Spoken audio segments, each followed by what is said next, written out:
Good evening. I call the meeting to order. This is the start of the Hanson Board of Selectmen meeting. Today is April 2021. Please stand with me for the Pledge of Allegiance. I pledge allegiance to the flag of the United States of America and to the republic for which it stands, one nation, under God, indivisible, with liberty and justice for all.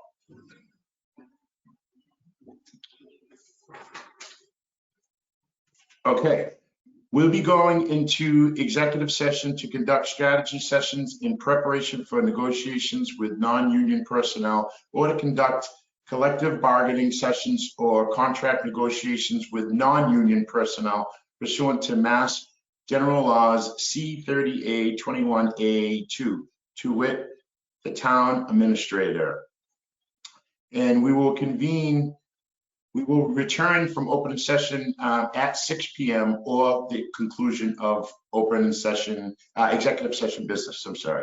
So I'm looking for a motion to go on executive session. So moved.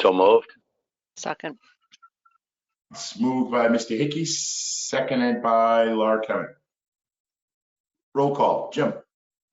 Aye. Wes. Aye. Laura. Aye. Matt.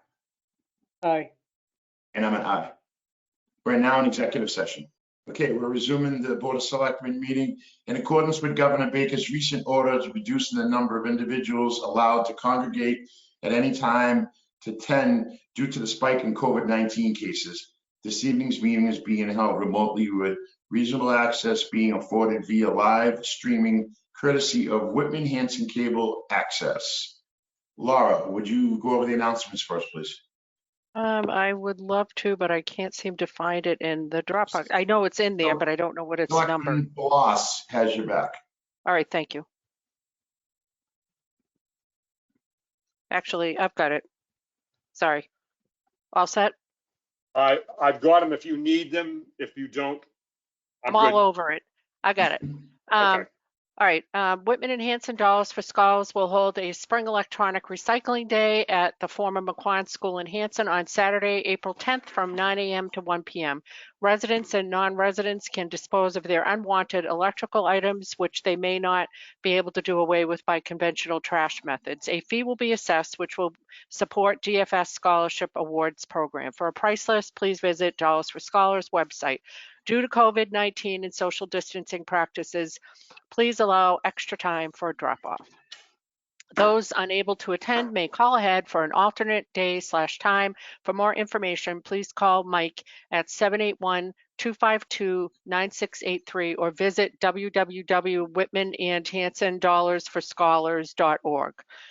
COVID-19 vaccine clinic at Cape Cod Community College for all veterans. I don't know why it says Providence, Rhode Island healthcare system will be providing COVID-19 vaccinations to all veterans and their spouses this Saturday, April 10th, 2021. The clinic will be located at the Cape Cod Community College campus, 2240 INL Road, West Barnstable. The clinic will run from 9 a.m. to 1 p.m. The VA has expanding the vaccination criteria, and we are pleased to offer the vaccine to all veterans and their spouses, said Larry Connell, Medical Center Director, VA Providence Healthcare System. There are many unenrolled veterans on Cape Cod, and we want to ensure we get them vaccinated. We will be giving out the Janssen vaccine, which will not require those who come to the clinic to come back for a second dose.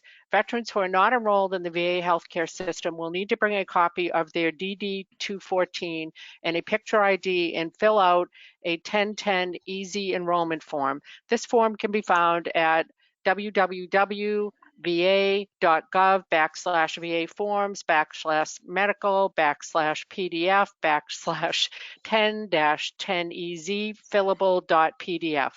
Forms will be available on site for those who cannot bring it with them. The VA Providence Healthcare System continues to vaccinate veterans Monday to Friday from 8 a.m. to 2 p.m. at the main campus in Providence. Additional vaccination events are being planned, so if you cannot make this clinic, there will be others coming soon.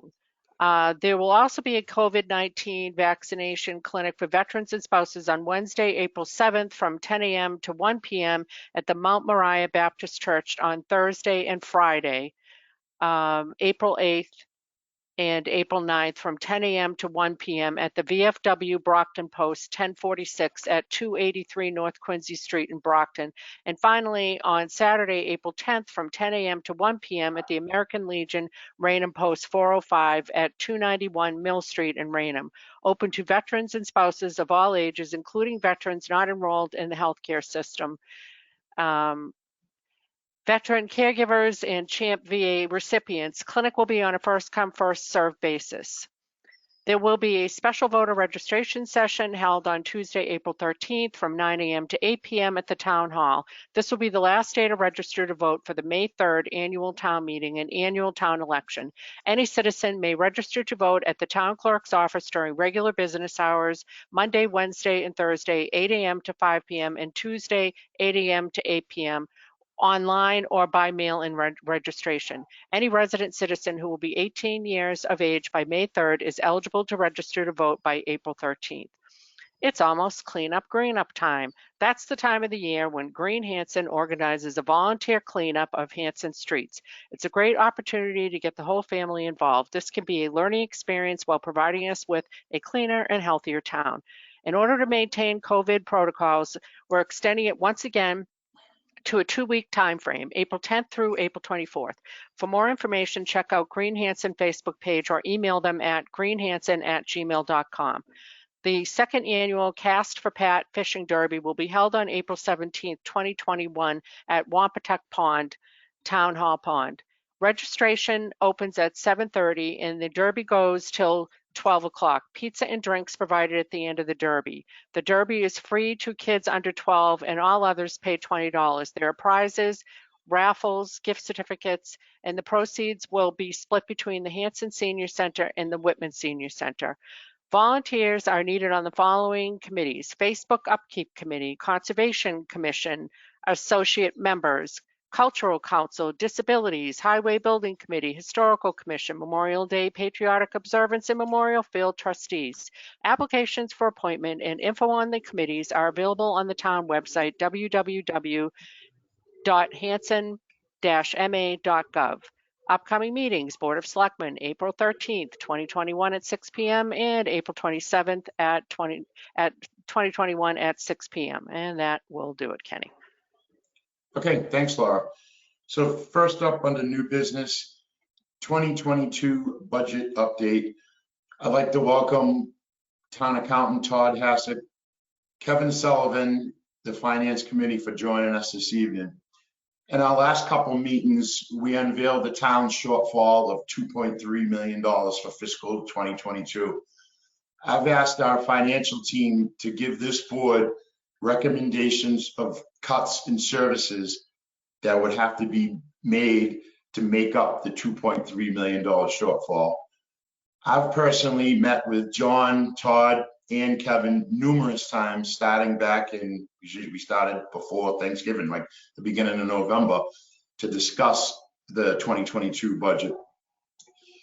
Folks, what you're about to hear tonight would result in significant number of layoffs if the shortfall is not made up.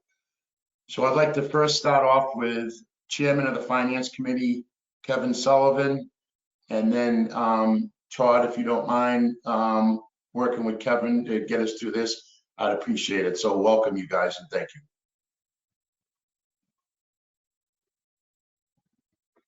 Thank you very much for having us tonight. I'm going to, I believe you all have been given the requisite paperwork from the town administrator and the town accountant. Todd, as always, has done an extremely efficient job in helping this along. He always does the lion's share of the work, so I always appreciate the work you do, Todd. We looked at the original, original deficit starting in January with 1.9. There were some adjustments to where we stand right now, which is 2.181208, unless that isn't, that was the last number, $2,181,208. That is our current potential deficit. Todd and the town administrator were able to look at our budget right now and take some immediate steps that could be done in an effort to reduce the budget. I know that the town administrator requested that all the departments use their previous fiscal year's numbers, level fund the budget, take as much out of their individual expense lines as possible to keep the departments running at bare minimum. Unfortunately, that's just not enough to overcome a deficit this large. So as you can see there were some immediate steps that can be taken, not always, unfortunately, advisable steps, but with a deficit this large, it's going to touch every town department. Last year, we looked at this, I'll say last year, I think a lot of people looked at this as being a school problem, where we had to use, the shift in assessment. We were able to fill the gaps with free cash, something that is, again, is not advisable. But this year, this is a town-wide fiscal crisis, is where I see us standing. So you have the exact steps that Todd went through and immediately made the cuts where we could. As far some of them include, using free cash to fund the transfer station budget, using all the retained earnings in the transfer station budget. I'm sure. Additionally, you all saw where the recreation is basically self-funding this year because the money isn't there to give it its normal subsidy that we would. So they're going to have to self-fund with whatever money they take in is going to be their budget for the year, unfortunately. So, that's a tough times there, especially during COVID, and trying to get the Cove and the camp back up and running. So there's some key steps that, we were able to bring it down with the immediate steps, things within our control, to a deficit of $1.85 million. So $1.85 million right now, and discussing it with Todd and the town administrator, $1.85 million is the number that we would need for an override to maintain the services that we have in the town. Now I'll go in further detail into some of where the cuts will be made. Obviously we can't go over all the numbers. It doesn't translate well over the phone, but you all have the sheets in front of you. I will say that this $1.85 million, unfortunately, it's not something that can just be spread across all the town departments, because some of the town departments, that would wipe out their entire budget and they would cease to exist as we know it. So in this instance, the largest amount of the way to cut that deficit, unfortunately, is personnel cuts. So right now, I know you can see we're looking at 211,000 cuts to general government, $1.115 million in cuts to public safety. So that would include police, fire, building inspection, tree warden, a reduction in the operating assessment from the schools of about $300,000, a reduction in public works of $157,000, $36,000 in human services, and another $30,000 to culture and recreation, which would be another reduction to the library, parks and fields, as well as patriotic observance. So when you look at that, unfortunately, it equates to about 12 full-time positions being cut, and several individual part-time positions either being cut or reduced. And so we've broken those out in further detail. So right now, I'm looking at it, the treasurer collector's office would see the reduction of a part-time employee. The custodian town buildings would see a reduction of a full-time employee. The police department would see a reduction of 6 full-time officers and 1 non-replacement of a retirement. So it would actually be a total of 7 police officers from this year from this year to next year. Again, 6 full-time, and one of those would not be replaced, who is retiring this year. It would be a reduction of 4 firefighters. The highway department would lose one or two right now, depending on how the numbers finalize, full-time positions. The council on aging would see a reduction of 1 full-time employee. The library would see several part-time employees either let go, unfortunately, or a significant reduction in the hours that they're worked. And this brings up a secondary issue that Ms. Stolfer addressed with us, that it brings us dangerously low to the minimum required amount of funding for the state.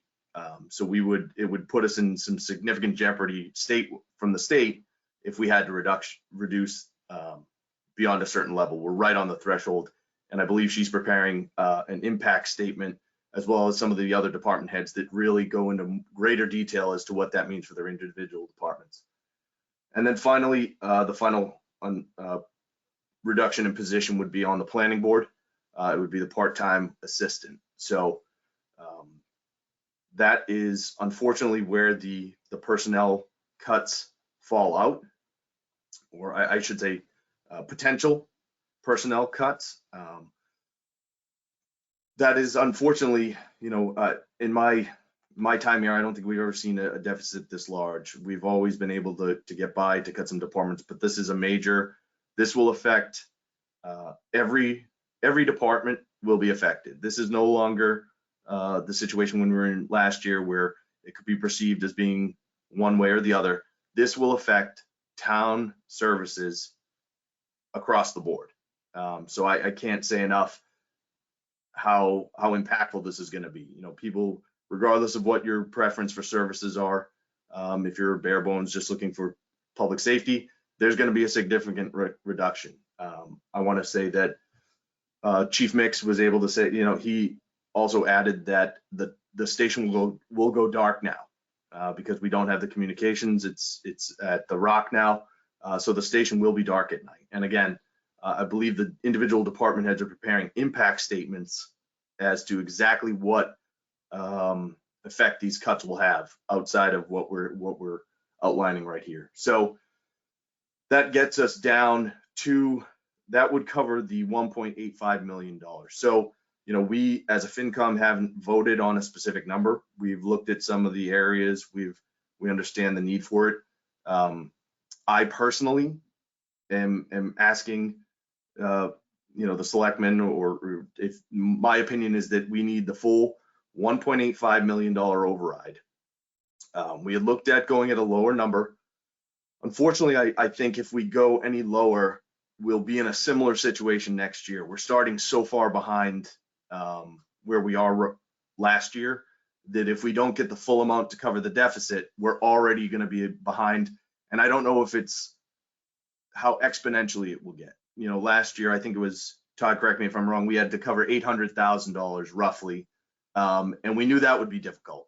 And we believed last year, we didn't know that it would grow exponentially. And here we are now, and it has grown exponentially. So my concern is that if we don't ask for the full amount, if we were to ask for a reduced amount, or ask the citizens to vote a significantly reduced amount, we'd still be putting ourselves behind. There would still be cuts in personnel, and we'd be placing ourselves in another precarious position for next year. So my belief, and Todd, I won't speak for you, I'll let you comment, but my belief is that this 1.85 will bring us back to where we can maintain all these positions and still, run a very fiscally responsible town next year, maintaining the level of service for all of our citizens, the way it's expected. And again, I can't emphasize enough that this touches at all departments. There's no one cause of this.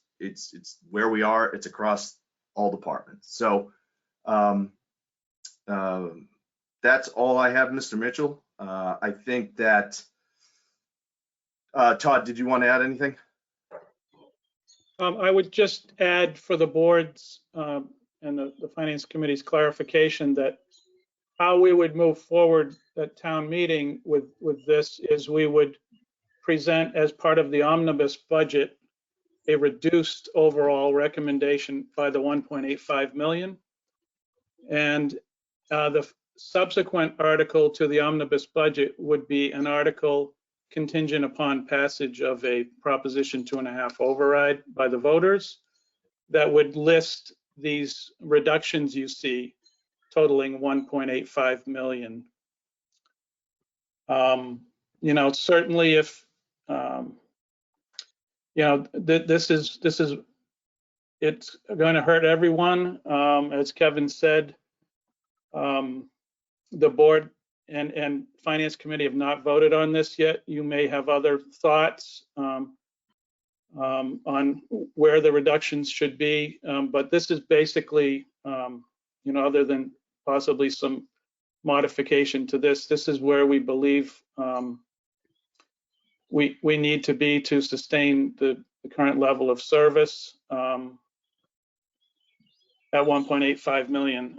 Otherwise, you know, this structural revenue problem is just going to recur, you know, again next year. So. Okay, so my first question, so what the, and this could be for Todd, Kevin, or both, with the significant cuts to police and fire, I think there's a couple of areas that I would recommend that we look at. And number one is town hall. You know, I know under this plan that we'd be cutting the custodian position, but I think there's other areas in the town hall that could be cut, you know, before we cut a police officer or a fireman. You know, I think that, you know, we shouldn't sacrifice public safety if at all possible, you know. So that's one thing. And my second question is the transfer station. We're putting $118,000 of free cash to subsidize the transfer station. With these shortfalls we're dealing with, we just can't afford to do that anymore. We've been doing it for years. And, you know, we have two enterprise accounts, one for the camp and one for the transfer station. We're not, Kevin already said, we're not subsidizing Camp Kewanee.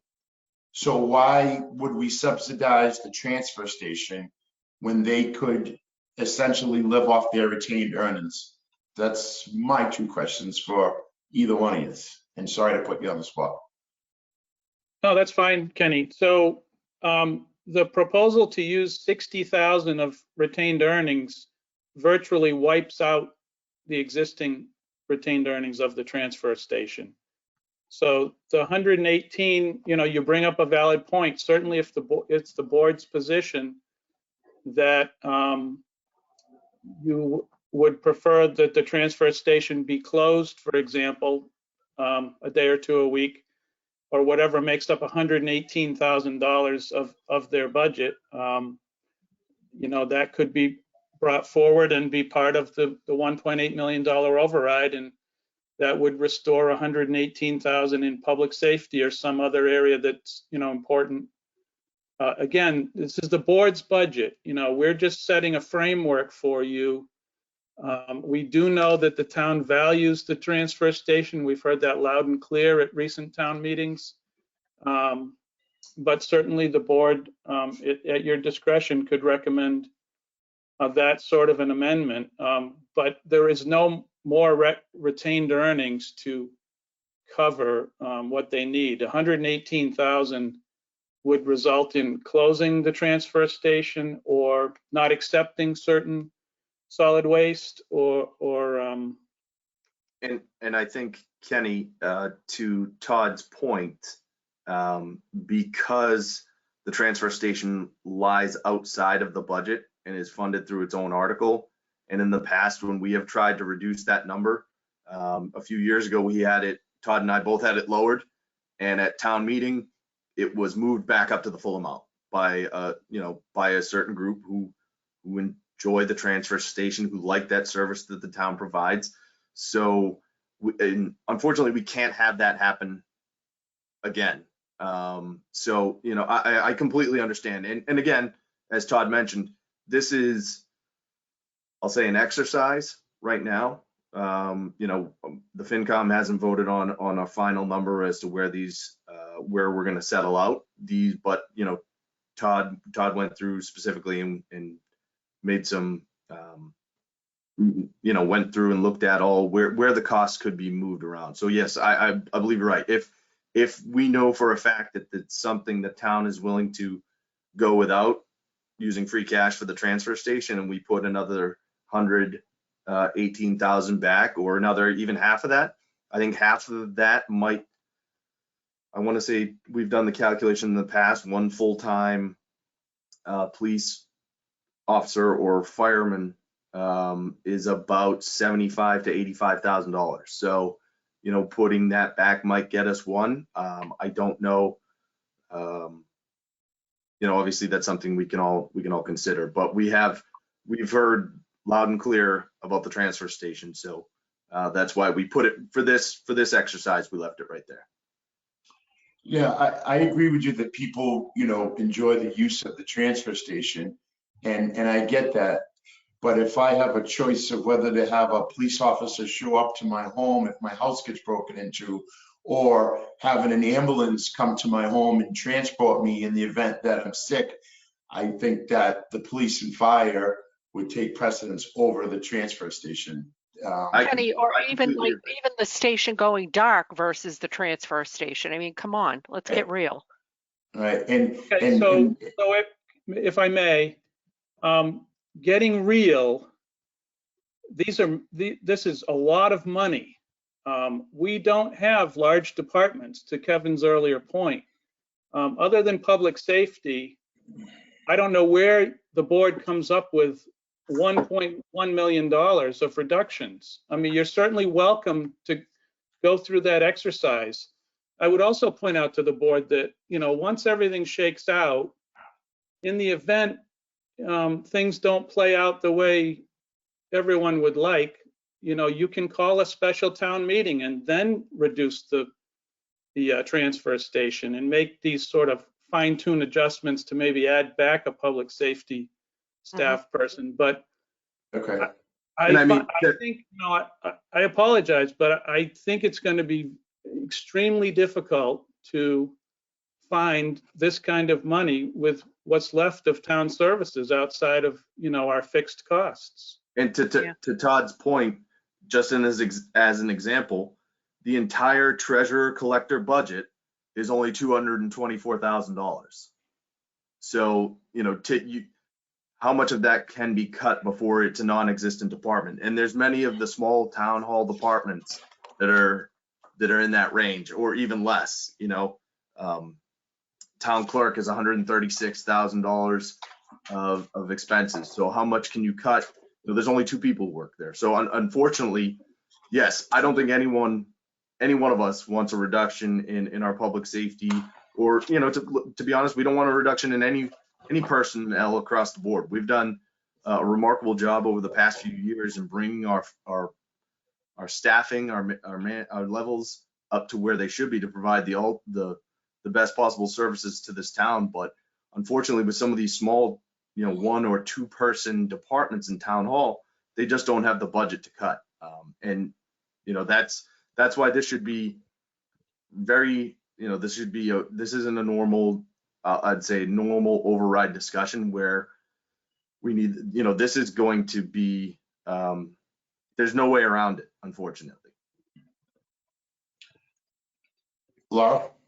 Yeah, I totally agree with Todd and Kevin, and I get where you're going, Kenny. Like, it feels like a real sucker punch, right, to the gut to know that we're going to have to cut safety personnel. But when I think about town hall, I mean, for Pete's sake, we've got a part-time conservation agent, right? We've got a part-time building inspector. Like, it's not like there's a lot of fat up there to be cutting. I think about all of those departments, and they're all running extremely thinly as it is.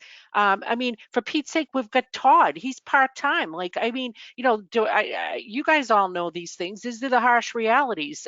It's chewing gum and baling wire right now for a lot of these departments. So I don't even see how you could cut anybody up there and still keep things even mildly going along and complying with the very basic things that we've got to do as a town hall. Does anyone else have any questions for Todd or Kevin? Go ahead, Jim. It's really more of a comment, Mr. Chairman. I do appreciate the work that the Finance Committee and Todd and Gina did on this. But I think it was about 3 years ago, I sat in the Selectmen's office when we were talking about going to the Rock. And the idea was to get medical and emergency services there quicker, whether it was the police or the fire, to get them there quicker with this, new system. And I sat there in one of those chairs where John's sitting in now, and I said, I would never let the police station go dark. I said that. And the reason I'm saying it again is because now it's not up to me. It's up to the people that live in Hanson. And this is what it's going to be. I mean, those guys, you put a lot of work into this, and I get that. And there isn't, like Laura said, there's no place to cut at Town Hall. So we know where the cuts are going to be. 4 cops, 6 cops, and 4 firemen. It's up to the people of Hanson to decide on what kind of safety do they want. And it's that simple. And I saw Beth's question that's on the agenda. And if I could, I would check off yes right now. That's all I have to say. Thank you. I agree with you, Jim.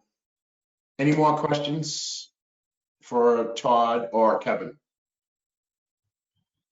Okay, seeing none. So next up, I'd like you guys, Todd, can you hang with us just for? Yes, Okay, sure. just for a little bit. Okay, Yes, sir. next. Kenny, sorry to interrupt. One last Okay. thing. If you don't need us, we have our own meeting at 7, so I'm gonna drop off here and get prepped for our FinCom meeting at 7. Go for Okay, thank you very much, everyone. it. Thank you very much. Kevin, Thank you to FinCom. Thank you, guys. Yes. Thanks, Kevin. Thanks, Mike. I got a quick question. So the school committee's meeting tomorrow, correct? Correct. So we're not hopefully working on a number for both the town services and the school until we find out exactly what they're doing, are we? We're not coming up with a number today.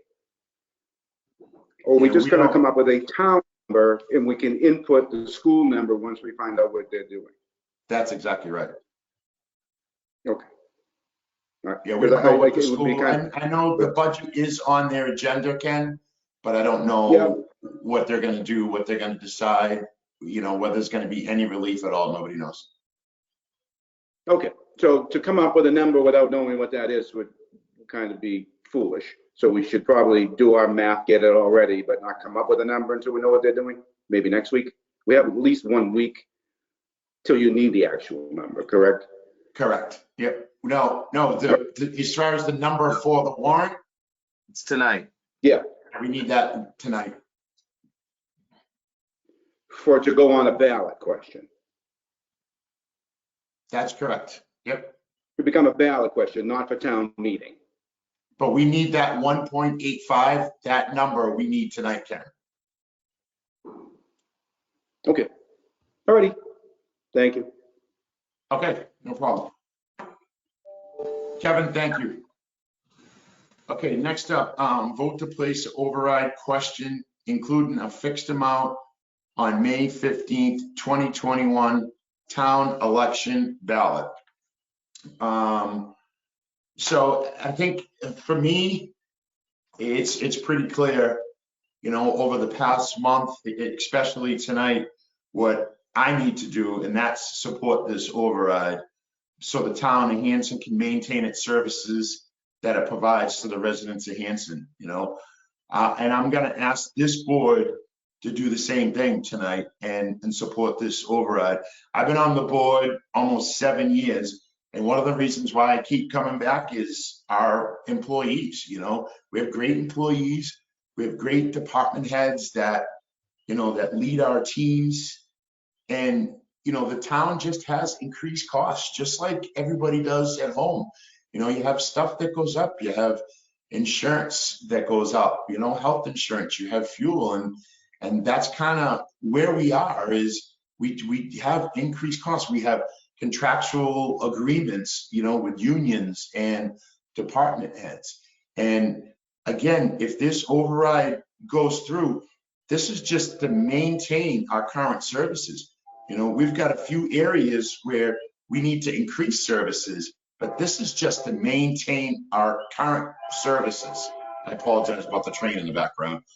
But I'm really going to ask, and I don't think I've ever done that, to have this board support this override 100%. This is going to take everyone in town to understand and realize it's up to us to make sure we put out, the best information so people can make informed decisions on this.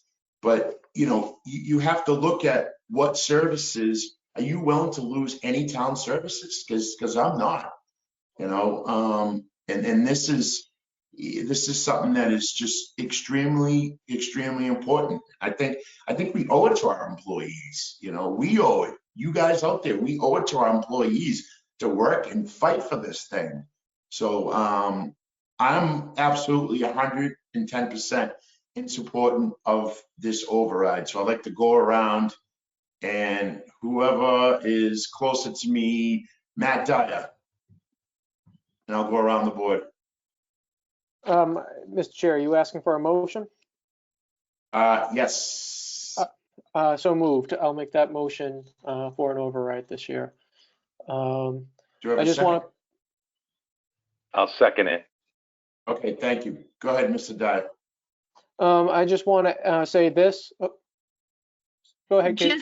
Just to clarify, the motion should capture the actual wording of the question. So it should be, I move, and you can say so moved because I have it in front of me. I moved to place the following question on the ballot for Saturday, May 15th, 2021 annual town election. The question one being, shall the town of Hanson be allowed to assess an additional $1,850,000 in real estate and personal property taxes for the purposes of funding various town departments and for paying the town's assessed share of the fiscal year 2022 operating budget of the Whitman-Hanson Regional School District for the fiscal year beginning July 1st, 2021. So moved. West seconds. Okay, thank you. Discussion. Go ahead, Matt. I just want to say this, Mr. Chair, I don't make this, I'm not going to vote in favor for it without knowing the pain behind losing an extra $500 on average for the average household here in Hanson. I know a lot of families, they may be out of work. They may still be out of work since the start of the pandemic. I understand the hardship behind that. But what it boils down to is this. It's less than $10 a week more to make sure that we have the firefighters, the police officers, the teachers in the schools, and all the support in our town and all the services that I think sometimes we take for granted here in town, to make sure that they're still there for less than $10 a week. I think it's, well, every penny's worth it. So that's where I stand tonight. Okay, thanks, Matt. Laura. Yes, I support this. I support it because it's the right thing to do. I don't want to live in a town where the employees and all the departments are on a continuous starvation diet. And I think the fact that this board has not been bullish about overrides, we don't do this willy-nilly. This isn't something that, it's our go-to. And I think that's been proven time and time again, because our finance team has gotten beyond creative, maybe to our detriment in a way, because, it's made it seem as though, it isn't as bad in the past as we thought it was. But one thing I would really like to, think about, and we certainly don't need to address it tonight, but our school assessment keeps going up in such enormous amounts. And this is not sustainable for us on a go forward basis. It is not, our growth is not keeping up with what the schools are requiring. So we've got to get together and do something that's more strategic, more long-term, and think about our financial house and what we can do to move the needle and what we can afford, frankly, going forward. I would like to try to be less reactive, as though I feel like every year we're reacting to what the schools are asking for us from us. And I'd like to try to find a way for us to treat this like a business. You know, plan on what we're going to be asked for, budget for what we're going to be asked for, figure out how we're going to get that money. And to the extent we can't afford what we're being asked for, then we say, sorry, it's not within our budget. We told you what we could afford and we can't afford it. And the reason I mentioned that is that Whitman had brought somebody in and they did like a 5-10 year plan, and they kind of worked on with them to tell them this is what you can afford every year. And I'd really like to have that type of a thing done. It doesn't do anything for this year, but once we get over this hump, one way or the other, I think we really owe it to ourselves and certainly to our financial team and to the town employees to to try to have a more strategic vision instead of just reacting. But as far as this is concerned, I am 100% convinced that with all of the talent that we've had with our financial team, with Todd and John, who are beyond amazing, and then the FinCom guys, I have no doubt they've turned over every stone and we have no other option. And I certainly cannot, in all good conscience, say that I would not vote for this override. So I support it 100%, Kenny. Thank you, Laura. Wes? I support the override 100%. I'm not going to go pontificate. That's where I stand. Thank you, Wes. Jim? I made my statement earlier, so I support it wholeheartedly. Okay. Thank you. Okay, so roll call. Matt? Yes, aye. Laura? Aye. Jim? Aye.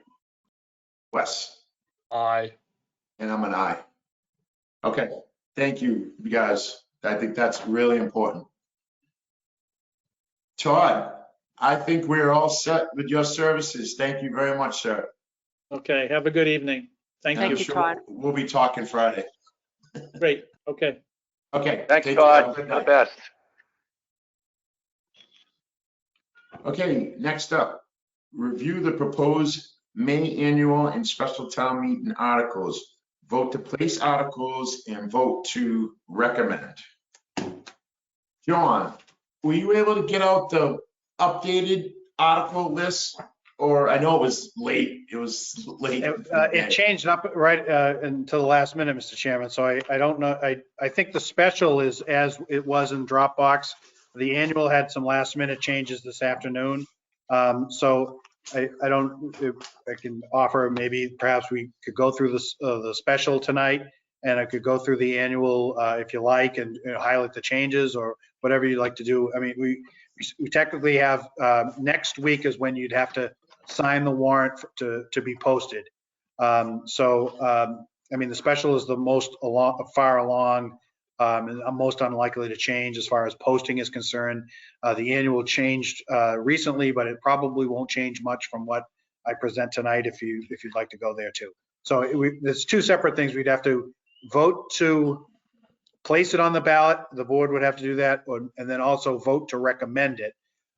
Recommend it might be tough if we don't have hard numbers.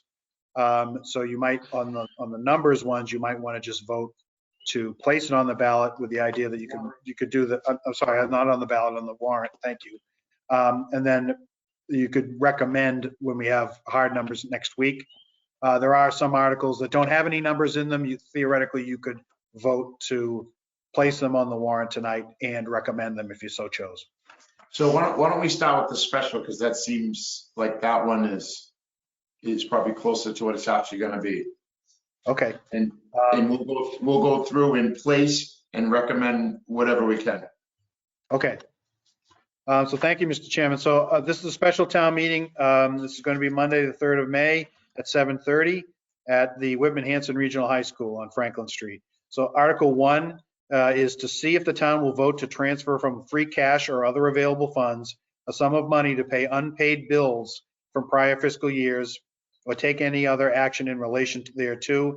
That's proposed by the Board of Selectmen. And the explanation for this article is these funds are needed to pay for prior year bills received after the close of the fiscal year. Because this is a special town meeting, state law says that it requires a 9/10 vote at town meeting.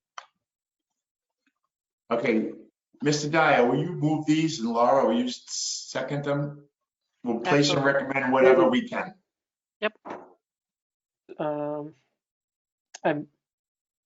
I move to place Article 1. Place and recommend, Matt? Is that all Place and right? recommend. Yeah. Just, Mr. Chairman, so right now we only have one unpaid bill, but it could theoretically between now and next week, another one could show up. So perhaps on this one, you might want to just place with the idea that you Okay. could recommend next week. I don't think something's going to happen, but you never know of what's going to happen. So, Okay. Matt, want to change to go back to your Sure. original motion? I move to place Article 1. Second. Okay, roll call. Matt, Aye. Laura, Aye. Jim, Aye.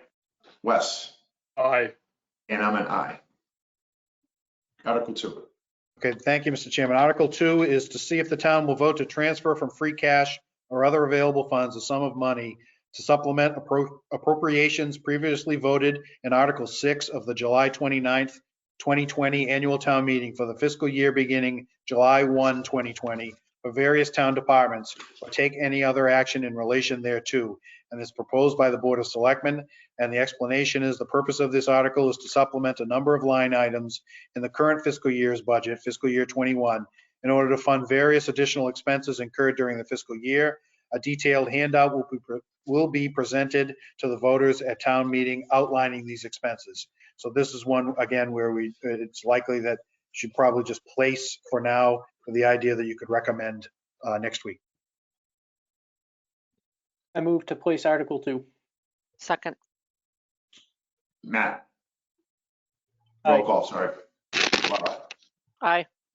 Jim, Aye. Wes, Aye. and I'm an aye. Article 3, Joe. Thank you, Mr. Chairman. Article 3 is to see if the town will vote to transfer the sum of $25,600 from free cash or other available funds to pay for a reimbursement to the Whitman Hanson Regional School District for emergency repairs made to the rooftop unit at the Indian Head Elementary School or take any other action in relation thereto. And it's proposed by the Whitman Hanson Regional School District. And the explanation on this is the rooftop unit has been non-operable for 4 months, leaving the offices without heat or air conditioning. The emergency repairs were completed by the regional school district, excuse me, in order to keep the heat and air conditioning working in the building. This article is to reimburse the regional school district for that work in accordance with the regional school agreement. Mr. Chair, Mr. Chair, I move to place and recommend Article 3. Second. Okay, roll call. Matt, Aye. Laura. Aye. Jim, Aye. Wes, Aye. and I'm an aye. Article 4, John. Article 4 is to see if the town will vote to transfer from free cash or other available funds the sum of $13,000 for the purchase of 10 electronic control weapons, also known as tasers, or take any other action in relation thereto. That's proposed by the police chief. And the explanation is these funds will be used to replace 10 electronic control weapons, or ECWs. The current ECWs are over 8 years old and have reached the end of their useful life. Mr. Chair, I move that we place and recommend Article 4. Second. Okay, roll call. Matt, Aye. Laura. Aye. Jim, Wes, Aye. I think Jim's stuck, but I think we know what he said. Aye. Yep. There you go. Thanks, Jim. Article 5. Article 5 is to see if the town will vote to transfer from free cash or other available funds the sum of $15,655 for the purchase and installation of 12 desktop laptop computers to be located at the police station or take any other action in relation thereto. That's proposed by the police chief, and the explanation is these funds will be used to replace 12 computers in the police station. The current computers are over 6 years old and have reached the end of their useful life. Mr. Chair, I move that we place and recommend Article 5. Second. Okay, roll call. Matt? Aye. Jim? Aye. Laura? Aye.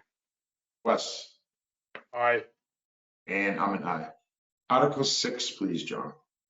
Article 6 is to see if the town will vote to transfer from free cash or other available funds the sum of $180,000 to repair and replace the culvert beneath Winter Street, including any and all incidental costs thereto, or take any other action in relation thereto, as proposed by the interim highway director. The explanation is the culvert repair consists of 2 parallel corrugated metal culverts located between properties 428 and 458 Winter Street. The culverts direct water from a stream that is a tributary to the Indian Head Brook. These pipes have rotted and are in danger of failing. There is a metal plate covering the pipes on the west side of Winter Street. The roadway above the culvert is showing signs of pavement failure at the shoulders, and the area has been known to flood during intense storms. This poses major safety concerns because the roadway supports heavy traffic with commercial trucks and school buses. The most advantageous timetable to perform this work would be during the dry summer months when the water table is low. Working on this repair during the summer would reduce water flow and mitigate any environmental impacts. Mr. Chair, I move to place and recommend Article 6. Second. Okay, roll call. Matt? Aye. Laura? Aye. Jim? Aye. Wes? Aye. And I'm an aye. Article 7, John, please. Article 7 is to see if the town will vote to transfer from free cash or other available funds the sum of $14,000 for improvements to private gravel roads in town, or take any other action in relation thereto. And that's proposed by the interim highway director. The explanation is the highway department is responsible for the grading of all private gravel roads in the town of Hanson 2 times per year. These funds are required for this purpose, as well as to compact the material appropriately and to fill potholes with suitable material between the grading cycles as necessary for public safety and emergency access. Mr. Chair, I move that we place and recommend Article 7. Second. Okay, roll call. Matt? Aye. Laura? Aye. Jim? Aye. Wes? Aye. And I'm an aye. Article 7, please, John. I think the next one's Article 8. I'm sorry, Article 8. That's okay. Yes. Article 8 is to see if the town will vote to transfer from free cash or other available funds the sum of $14,500 for the purchase of a 72-inch commercial lawnmower or take any other action in relation thereto. And this is proposed by the interim highway director. The explanation is the highway department's mowers have smaller decks and are in deteriorating condition. The larger deck size will allow for a more efficient mowing operation. This mower will be used to mow town fields, town ball fields, and at other town facilities. Mr. Chair, I move to place and recommend Article 8. Second. Okay, roll call. Matt? Aye. Laura? Aye. Jim? Aye. Wes? Aye. And I'm an aye. Okay, Article 9, please, John. Article 9 is to see if the town will vote to transfer from free cash or other available funds a sum of $16,600 for the purpose of replacing the guardrails at Poor Meadow Brook on Route 27 Main Street, or take any other action in relation thereto. Again, proposed by the interim highway director, and the explanation is according to a recent inspection from the Mass Department of Transportation, or MassDOT, the bridge carrying Route 27 Main Street over Poor Meadow Brook has a loose and missing cable guard system at all of the approaches. Also, the concrete posts are reported as deficient and leaning in multiple directions. The guardrails in this area do not meet safety specifications and need to be removed and replaced. Mr. Chair, I move to place and recommend Article 9. Second. Okay, roll call. Matt, Aye. Laura, Aye. Jim, Aye. Wes, Aye. and I'm an aye. Article 10, please. Article 10 is to see if the town will vote to change the voted purpose of Article 11, number 5 of the July 29th, 2020 annual town meeting as follows. The original purpose as voted was to replace electrical wiring at Camp Kewanee Lodge. The proposed new purpose is to replace and update any electrical wiring and fixtures at Camp Kewanee Lodge to ensure that it is up to code, including upgrades to the security camera system, or take any other action in relation thereto. It's proposed by the Recreation Commission. And the explanation is the original article specifically referred to the knob and tube wiring only. The Recreation Commission would like to upgrade the knob and tube wiring, but at the same time upgrade other types of wiring necessary, brighten light fixtures, and upgrade the existing security camera system. Mr. Chair, I move to place and recommend Article 10. Second. Okay, roll call, please. Matt, Aye. Laura, Aye. Jim, Aye. Wes, Aye. and I'm an aye. Article 11, please. Article 11 is to see if the town will vote to change the voted purpose of Article 40 of the October 6, 2014 special town meeting as follows. Original purpose as voted is in order to update a plan entitled Proposed Sidewalk Design, North Side of Main Street from High Street to Indian Head Street, Hanson, Mass. This will include, but is not limited to, updating existing conditions survey originally performed in 2002, delineation and location of any wetland resource areas within 100 feet of proposed construction, and preparation of an existing conditions base plan for use in design of sidewalks. That was the original purpose as voted.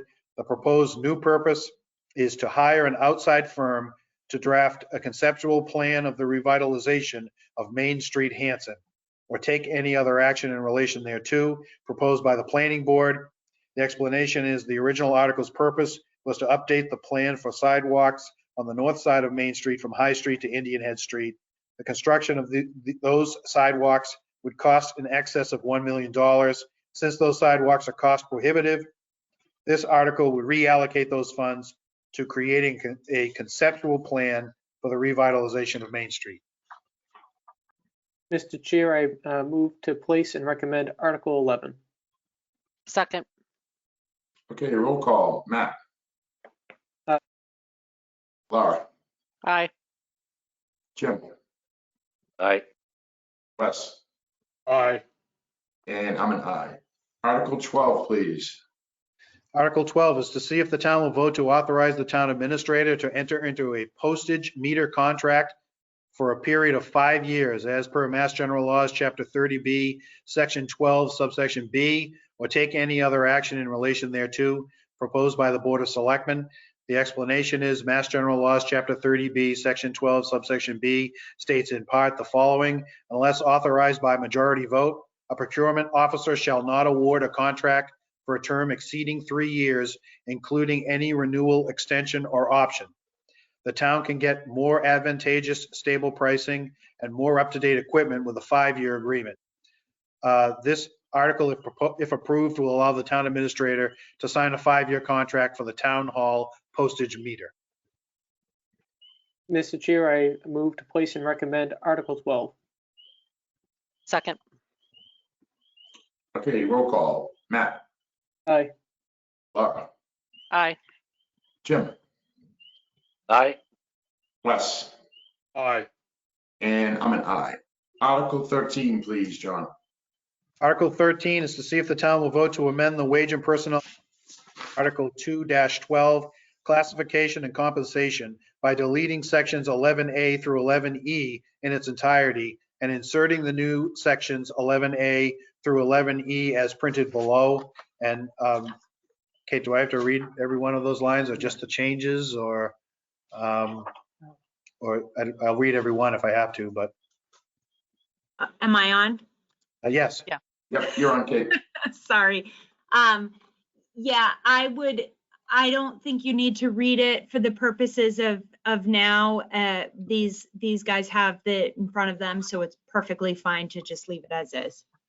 Okay, thank you. It's as you see in front of you, the new sections A through E, and then after that it says, or take any other action in relation thereto, and that's proposed by the Personnel Director and the Wage and Personnel Board. The explanation is the changes to the compensation plan are in bold, italicized text in the document that you have in front of you. The changes include adjusting the minimum range for all positions from $12.75 to $13.50 to reflect the increase in the minimum wage.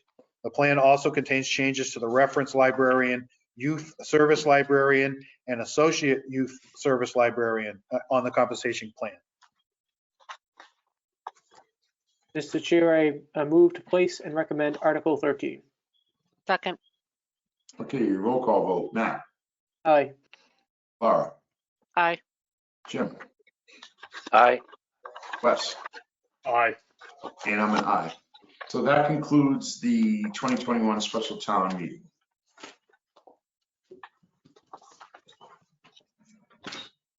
Mr. Chair, would you like to move on to the annual town meeting and just go over some articles that perhaps don't have any money in them so that they could be placed and recommended? Yes. Yeah, and we'll just go through as many as we can, John, and we'll finish up the remainder of them next week. Okay? Okay. So the first one is Article 1. It's to hear reports of the various town officers, committees, special committees, and act thereon. And again, this is the annual town meeting to be held on Monday, the 3rd day of May, 2021 at 7:30 at the Whitman Hanson Regional High School on Franklin Street. Mr. Chair, I move to place and recommend Article 1. Second. Roll call. Matt, Aye. Laura, Aye. Jim, Aye. Wes, Aye. and I'm an aye. Article 2. Article 2 is to see if the town will authorize the treasurer collector to enter into compensating balance agreements during fiscal year 2022 as permitted by Mass General Laws, Chapter 44, Section 53F, or take any other action in relation thereto. And that's proposed by the treasurer collector. And the explanation is this article allows the treasurer collector to maintain accounts using credits instead of money to pay for banking charges. Mr. Chair, I move to place and recommend Article 2. Second. Roll call. Matt, Aye. Laura, Aye. Jim, Aye. Wes, Aye. and I'm an aye. Article 3, please. Article 3 is to see if the town will vote to fix the salary and compensation of all paid elected officers and committees of the town as follows, or take any other action in relation thereto. The town clerk's pay in fiscal year 21 was $71,297. In fiscal year 22, it would be $73,436. The tree warden in fiscal year 21 made $3,242. And the salary for that position in fiscal year 22 would be $3,307, or take any other action in relation thereto. And that's proposed by the town administrator. The explanation is this article sets the salary limits for the elected officials. Article 5 later on funds the salaries. Mr. Chair, I move to place and recommend Article 3. Second. Roll call. Matt, Aye. Laura, Aye. Jim, Aye. Wes, Aye. and I'm an aye. Article 4, please, John. Article 4 is to see if the town will support the following ballot question at the annual town election to be held on May 15th, 2021 at the Hanson Middle School from 10 a.m. to 5 p.m.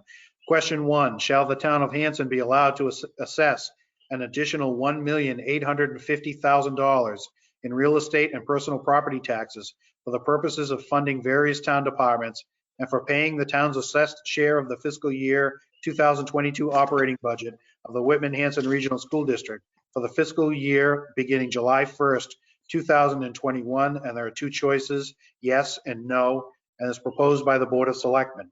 And for an explanation, this article will allow town meeting attendees to debate the above question. Proposition 2.5 questions are placed on the election ballot by a vote of the local appropriating body, which with this law is defined in towns as the Board of Selectmen. This is the only way an override question may be placed on the ballot. Override questions may not be placed on the ballot or removed from the ballot by a town meeting vote. The failure of this article at town meeting will neither remove the question from the ballot, nor will it invalidate the election's results. Mr. Chair, I move to place and recommend Article 4. A second. Roll call. Matt, Aye. Laura, Aye. Jim, Aye. Wes, Aye. and I'm an aye. Article 5, please, John. Article 5 is to determine what sums of money the town will raise and appropriate by taxation, transfer from free cash, transfer from town ambulance funds, water department revenue, water surplus, Title V Special Revenue Fund, Mass Water Pollution Abatement Trust, also known as a Mass Clean Water Trust, loan repayments, receipts reserved for appropriation, Conservation Notice of Intent Fund, overlay surplus, and fund balance reserved for reduction of future excluded debt to defray charges and expenses of the town, including debt and interest, and to provide for a reserve fund for the 2022 fiscal year or take any other action in relation thereto. And this is proposed by the Board of Selectmen. And the explanation is this article refers to the fiscal year 2022 annual budget lines. These budgets will be funded at this level if the Proposition 2.5 override fails at the May annual town meeting. So this would be one where you'd probably just want to place, because we don't have the final numbers yet, to recommend. We'll have them by next week. And this is what Mr. Hassett was talking about earlier. This would be if the override fails, these would be the amounts that would be used that you were discussing. Mr. Chair, I move to place Article 5. Second. Okay, roll call. Matt, Aye. Laura, Aye. Jim, Aye. Wes, Aye. and I'm an aye. Article 6, please. Article 6 is to determine whether the town will raise an appropriate taxation, the sum of $1,850,000 to fund various town departments in fiscal year 2022, provided, however, that the amount raised and appropriated hereunder shall be expressly contingent upon approval by the voters at an election of a so-called Proposition 2.5 override question, in accordance with the provisions of Chapter 59, Section 21C, subsection G of the general laws, or take any other action in relation thereto, as proposed by the Board of Selectmen. The explanation is this article refers to the fiscal year 2022 annual budget lines that would be increased if an operational override is voted at the May annual town election. And again, Mr. Chairman, this would be probably one where I don't have the numbers available, but I will have them by next week. So maybe on this week, we just place this one. Okay, Mr. Chair, I move to place Article 6. Second. roll call. Matt, Aye. Laura, Aye. Jim, Aye. Wes, Aye. and I'm an aye. Article 7, please. Article 7 is to see if the town will vote to raise and appropriate the following sums of money to operate the Recreation Department during fiscal year 2022 under the provisions of Mass General Laws, Chapter 44, Section 53F.5, or take any other action in relation thereto, is proposed by the Recreation Commission and Recreation Program. The explanation is Recreation Program costs are now shown in this enterprise fund budget. This budget will not require this budget will not receive, it should be not require, I apologize, a general fund subsidy in fiscal year 22. So just real quickly to Kate, that wording shouldn't say the following sums of money, because there isn't any following sums, just a sum of money, perhaps in a correction. Yeah, that is right. Okay, so just real quickly, to see if the town will vote to raise and appropriate a sum of money to operate the recreation department, and the rest would be the same. Mr. Chair, I move to place and recommend Article 7 with the edits outlined by Mr. Stanbrook. Second. Just, Mr. Chairman, maybe on this one, because we don't have the numbers there, maybe this would just be a place as well. Sorry. Okay, Did you want to revise your motion, Matt? Yep, I'll revise it to just place with the edits outlined by Mr. Stanbrook. Second. okay, roll call. Matt? Aye. Laura? Aye. Jim? Aye. Wes? Aye. And I'm an aye. Article 8, please. Article 8 is to see if the town will vote to raise and appropriate a sum of money in the Solid Waste Enterprise Fund to operate the transfer station during fiscal year 2022 under the provisions of MGL Chapter 44, Section 53 F and a half, or take any other action in relation thereto proposed by the Board of Health. And the explanation is the total cost of operating the transfer station for fiscal year 22 will be shown in this budget. Salaries, indirect costs, and a portion of expenses will come from program revenues. The balance of expenses will come from general taxation. And I'm going to change that to add or other funds, like, because right now we were talking about free cash in the earlier discussion. Mr. Chair, I move to place Article 8 with the addition, with the edits that were outlined by Mr. Stanbrook. Second. Roll call. Matt? Aye. Laura? Aye. Jim? Aye. Wes? Aye. And I'm an aye. Article 9, John. Article 9 is to see if the town will vote to appropriate or reserve from fiscal year 2022 community preservation funds estimated annual revenues in the amounts recommended by the Community Preservation Committee for committee administrative expenses, community preservation projects, and other expenses in fiscal year 2022, with each item to be considered a separate appropriation. And appropriations would be from fiscal year 2022 estimated revenues for committee administrative expenses, and that'd be $10,000. Reserves would be from fiscal year 2022 estimated revenues for historic resource reserve, $30,000. From fiscal year 2022 estimated revenues for community housing reserve for $30,000. And from fiscal year 2022 estimated revenues for open space reserve would be $30,000. Or take any other action in relation thereto, and that's proposed by the Community Preservation Committee. And the explanation would be this article ensures that Hanson's community preservation accounts are compliant with the Community Preservation Act, the CPA, which requires that a certain portion of the CPA funds be set aside for open space projects, community housing projects, historical projects, and recreation projects. In addition, it sets money aside for the administrative expenses of the Community Preservation Committee. I don't think this one would change, because this might be one where you may like to place and recommend. Okay, thanks, John. Mr. Chair, I move to place and recommend Article 9. Second. Roll call. Matt? Aye. Laura? Aye. Jim? Aye. And Wes? Aye. And I'm an aye. Article 10, please.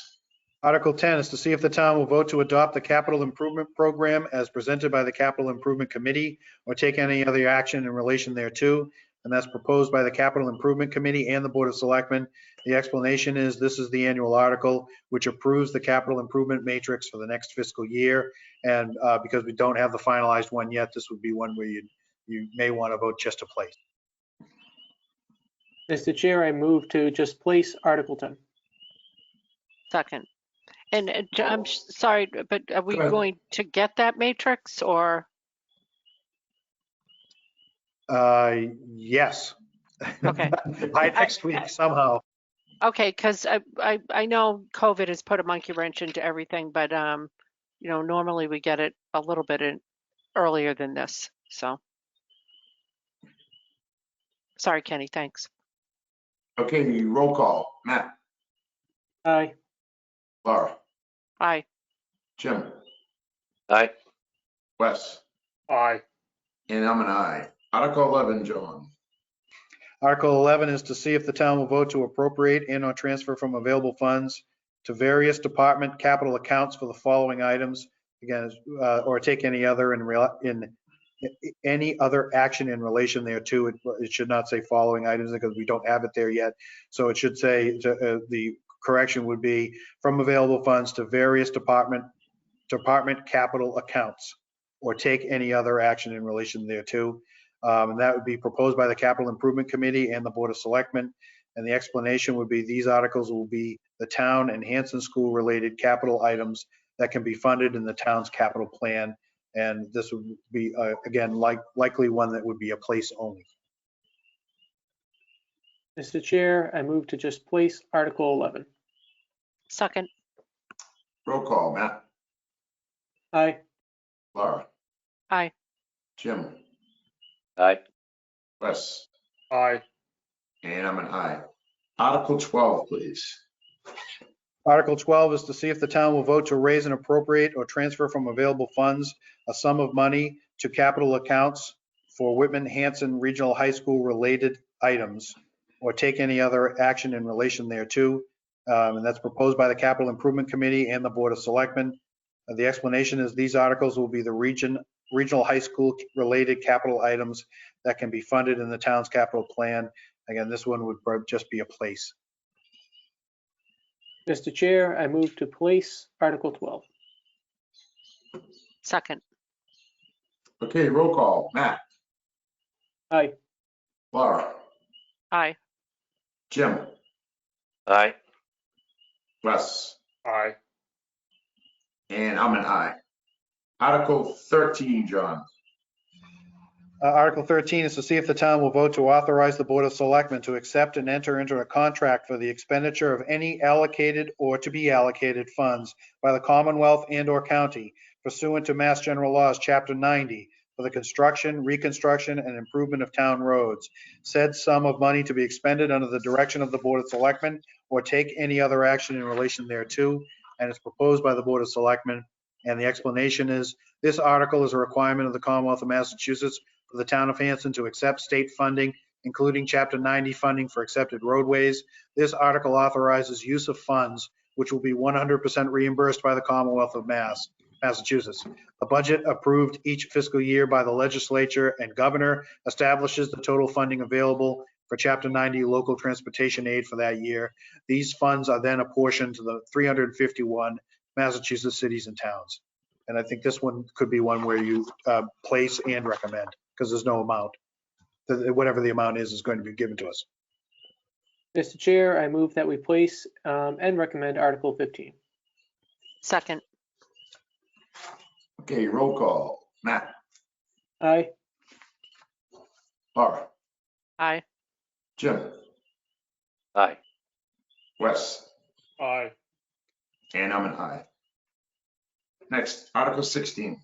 I'm skipping down a bit because I've taken new ones out of order, so you may not have this Article 14. It may be another article. So for Article 14 is to see if the town will vote to set the spending limits of the following revolving accounts in accordance with Hanson General Bylaw Article 2-9, Section 3 as follows, or take any other action in relation thereto. And it's fund assessors.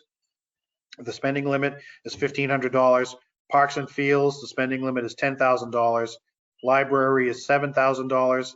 Senior Center programs is $2,500. Senior Center fees is $95,000. Conservation Commission is $7,500. And Nathaniel Thomas Mill is $1,500. And that's proposed by the Board of Selectmen. The explanation is this article sets the spending limits for the town's revolving funds in their annual revolving accounts. And this could be one where you place and recommend. And through you, Mr. Chair, Mr. Stanbrook, is this going to be Article 14 or is it going to be 16? It's going to be Article 14. Okay. I move to place and recommend Article 14. Second. But so what happened to Article 14 that was in our warrant?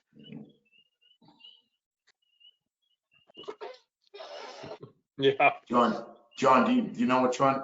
So Article 14, I need to see what you're looking at. So that was, Well, ours is the parcel that was proposed by community preservation. so I can answer that question.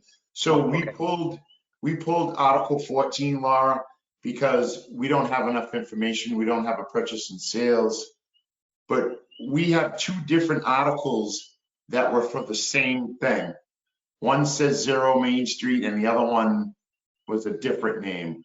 But neither one of those articles we can move forward at this time. They're gonna have to just do a little bit more due diligence and come back to us in the fall. Okay, can we talk about that after we get through these articles? Because it's well, I guess since it's in the warrant, I guess I can talk about it. Good, good. I'm trying to, is Kate still on with us? Yes, Kate's still on. Okay, so I understand there's some technical difficulty getting a copy of the purchase and sale, which obviously we, as a right of first refusal, the town would have to respond to the purchase and sale. Are we going to have sufficient time if this property goes under?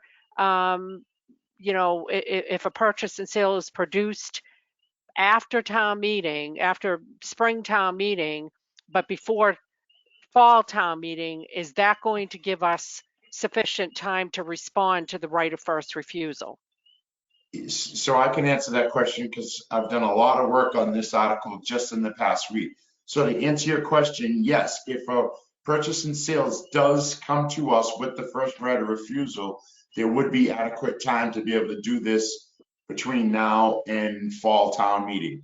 The problem is I can't, you know, they wanted us to open up the warrant to put this on, and, you know, we can't appropriate funds for a property that we don't have a purchase and sales, you know? So then initially they wanted to do a placeholder to put it in until they get a purchase and sales, but a purchase and sales is not gonna happen between now and town meeting. So that's why it didn't go on. I've spoken to Kate, I've spoken to Phil Clem, I've spoken to a lot of people regarding this, Laura. Okay, because I know water is particularly concerned about making sure that we get this piece of property because it's right near our drinking water. And we do have a right of first refusal because these people have gotten a tax break for a number of years, which is why the town gets the right of first refusal. And we would respond to whatever bona fide purchase and sale offer they get. So I just want to make sure, Kate, with COVID, I know that pre-COVID, there used to be very tight, you know, timelines in terms of responding to, you know, the offer and deciding if we wanted to exercise our right of first refusal. Have those timelines been loosened up because of COVID? So originally there was a governor's order and it told, so meaning stopped, all timelines, including the timelines relative to chapter land. Recently, permitting timelines went back into effect, but he didn't address the timelines under chapter land, so that's still currently told. But the good news is the timeline, even under the existing statute, is 120 days plus 90 days. So we have 120 days to exercise the right of first refusal, and then the PNS is capped out on 90 days unless they agree to extend it further. So it's 90 days is 3 months and 120 days is 4 months. So it gives us a total of 7 months, even under the worst case scenario where we're governing by the original statute. So, okay, because I've had both the Water Commission and Conservation Commission express that this is a critical piece of property. So I don't want to make a misstep that's going to cause us not to be able to exercise our right of first refusal, or at least, you know, have the town think about it and the Board of Selectmen vote on it. So, all right. Problem, so thanks. Laura, the problem with this property is we don't have a purchase and sales. We right. don't know how much it is, other than a verbal. We have nothing, you know. Yeah, got it. No problem. So it sounds like from reason. what Kate is saying is we've got once we do get that purchase and sales presented to us, even under the old rules, we would have sufficient time between now and fall town meeting to work through that and if possible, get it onto the town warrant for the fall. And I'll Yeah. just say, that's assuming we get a purchase and sales, Laura. Yep. Okay. Thanks, Kate. Thanks. Okay, John, So the new Well- number, the new article, so that Article 14 was the revolving fund authorization. The new Article 15 will be the regional, South Shore Regional School Vocational School District.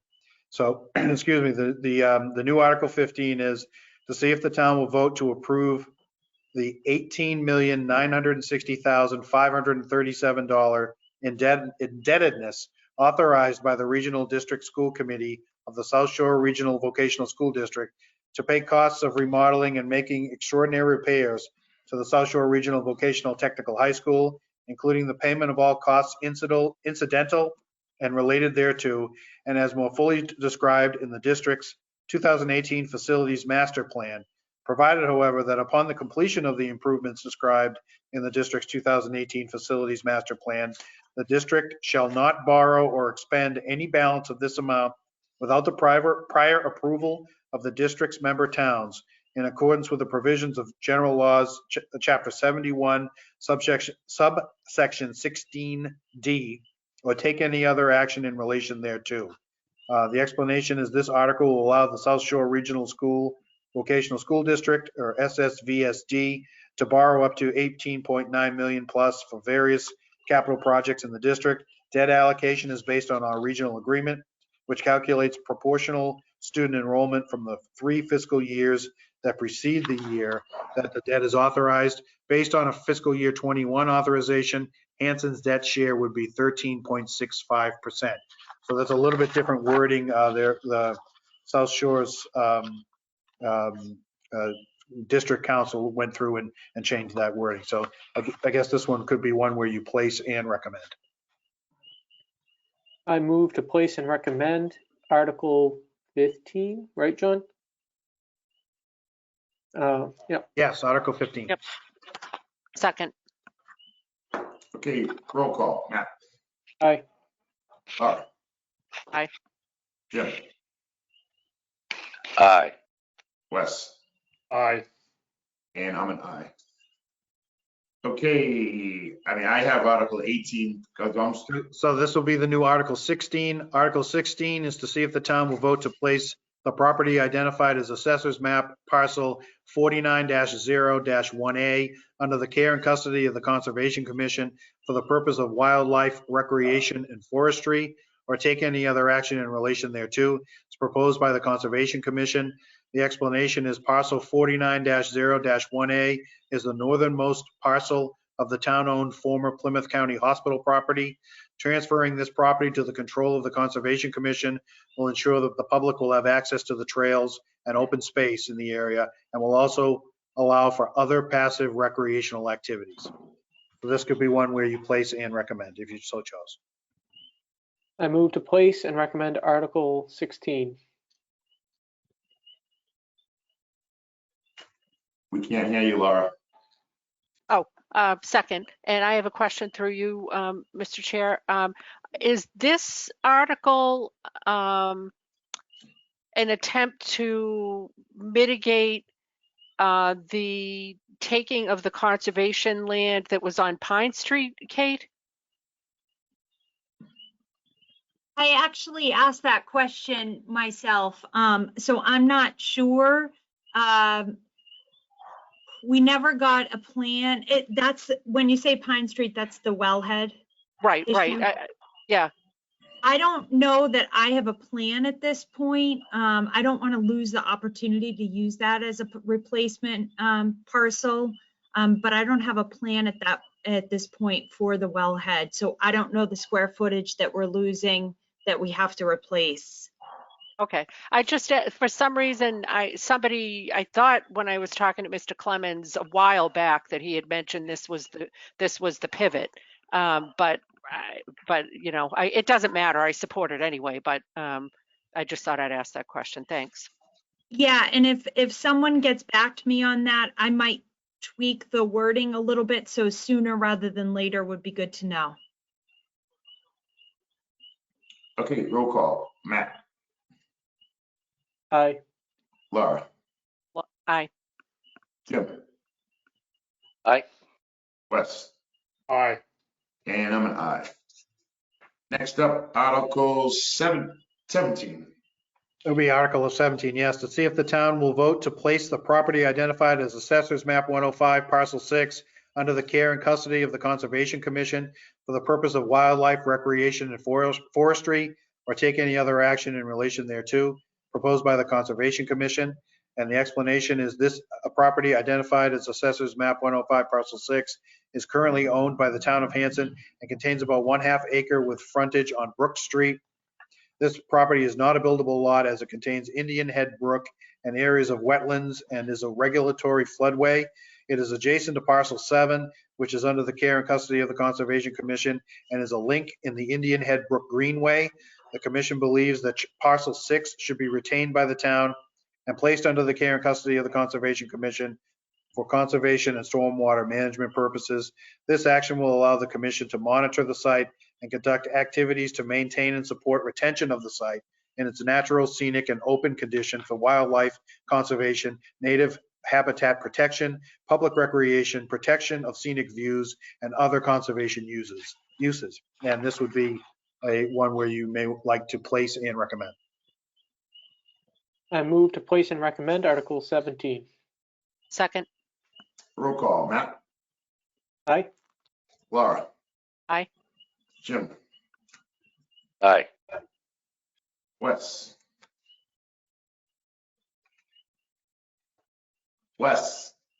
Aye. and I'm an aye.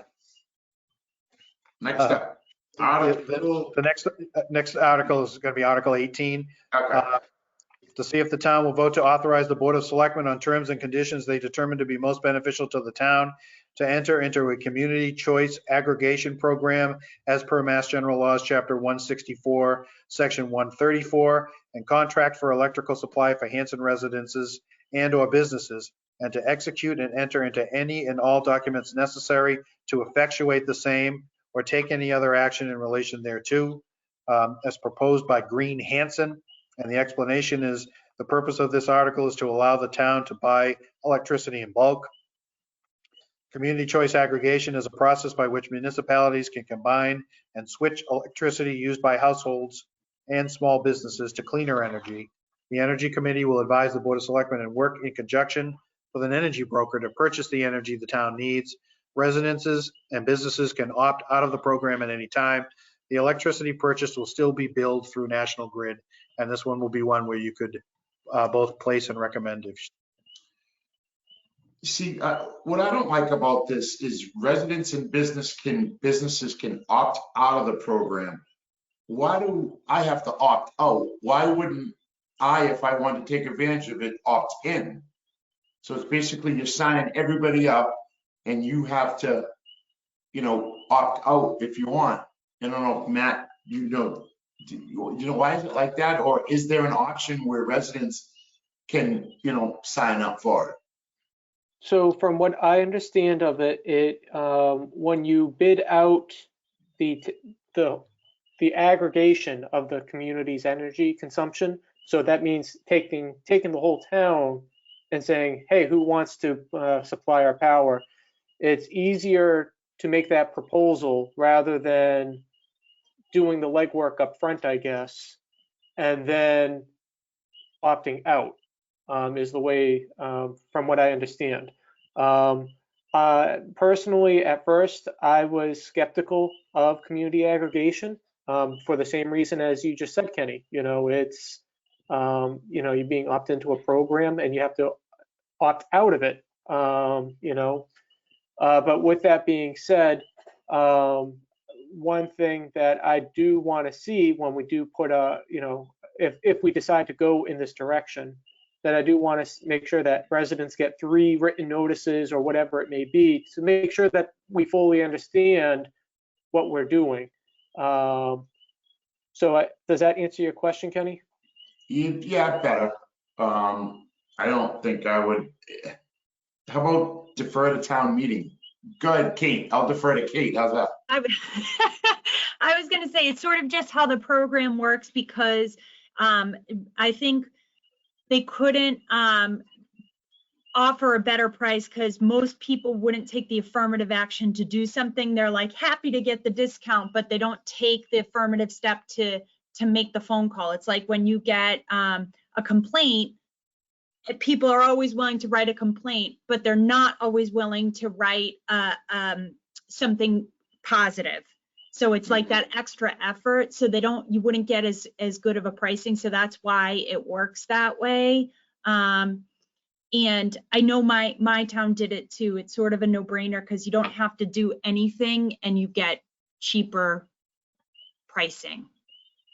Yeah, So, I think the pricing is kind of based on the take-up. The reason that you've got a broker who's willing to go out there and shop this around is because you're short of a higher take-up rate, because it's a negative consent and somebody actually has to take the steps to opt out of it. So they know there's going to be a high take-up rate. So therefore they know that the scales of economy are going to work in their favor. I'm not saying whether I'm for it or not, Kenny.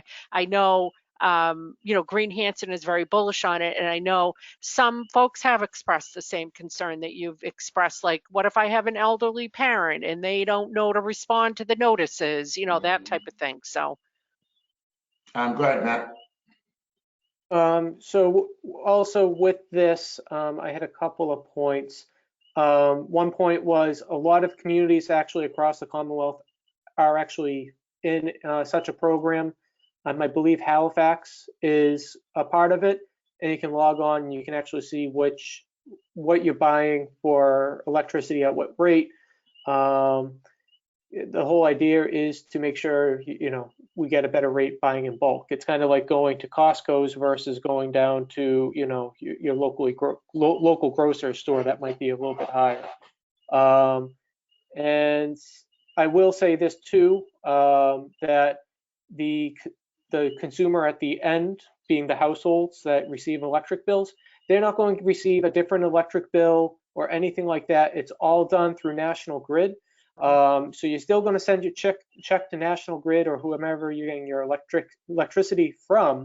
It's just that National Grid now has to purchase this electricity from whomever it may be. And I know that Green Hanson, what they would like to propose or seek out with this is making sure that we buy cleaner electricity. So for instance, let's just say for conversation's sake, currently it's 10% of our electricity is clean renewable energy. With community aggregation, we may be able to up that to 20, 25, 30% or 100% and get it at a cheaper rate than individual households. Because right now, I know a lot of folks at home get these flyers in the mail saying, buy clean renewable energy through us, and it might be at a higher rate. And people do want to do what's good for the environment, I would say, but they're just skeptical, or it's just so confusing because everyone's getting flooded with these mailers saying, join us, join us, join us. And this kind of takes that middleman out and just has the town do it. And if you don't want to participate, no penalty at all. You can just say, check off, I don't want to participate, put it back in the mailbox, and it's done and over with. No questions asked. Okay, thank you. And Kenny, one more quick addition. So this article here isn't entering us into any contract. It's just enabling the town, and according to the article, the Energy Committee to work with a broker. Thank you, Laura. To see what options are out there. And then that would come to the Board of Selectmen. And then at that time, the Board of Selectmen can say, yay or nay.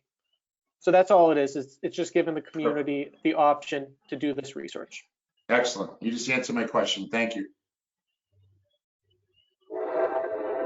And with that, with saying that, I'll move to recommend in place Article 18.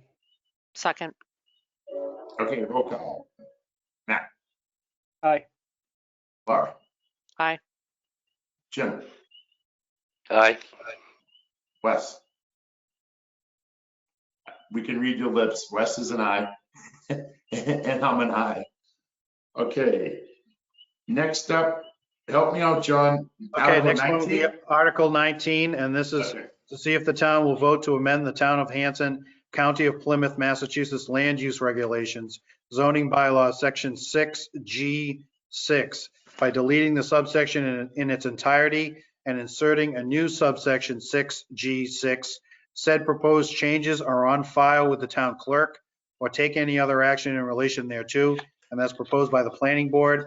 And the explanation is the Federal Emergency Management Agency has updated and adopted new flood insurance rate maps that went into effect on July 6, 2020. In order to maintain compliance with the National Flood Insurance Program, the town of Hanson must adopt these maps into their local bylaws. If these updated maps are not adopted, the town's residents will not be able to obtain flood insurance, and in many cases will be in default with their mortgage lenders. So this would be one where you, if you so chose, you could place and recommend. Mr. Chair, go ahead, Deb. The date on those flood maps is July 6, 2021. So they're, Oh, they haven't, sorry. yeah, So- just so you know, because we have to vote them in. They're going to come effective on July 6, 2021, and we need to have them updated by then. Does that make sense? So you should change the explanation to something like the flood insurance rate maps that will go into effect on July 6, 2021. Yes, perfect, John. Thank you. With that being said, Mr. Chair, I'll move to place and recommend with the amended changes for Article 19. Second. Roll call. Matt, Aye. Laura, Aye. Jim. Jim? Wes? Aye. Okay.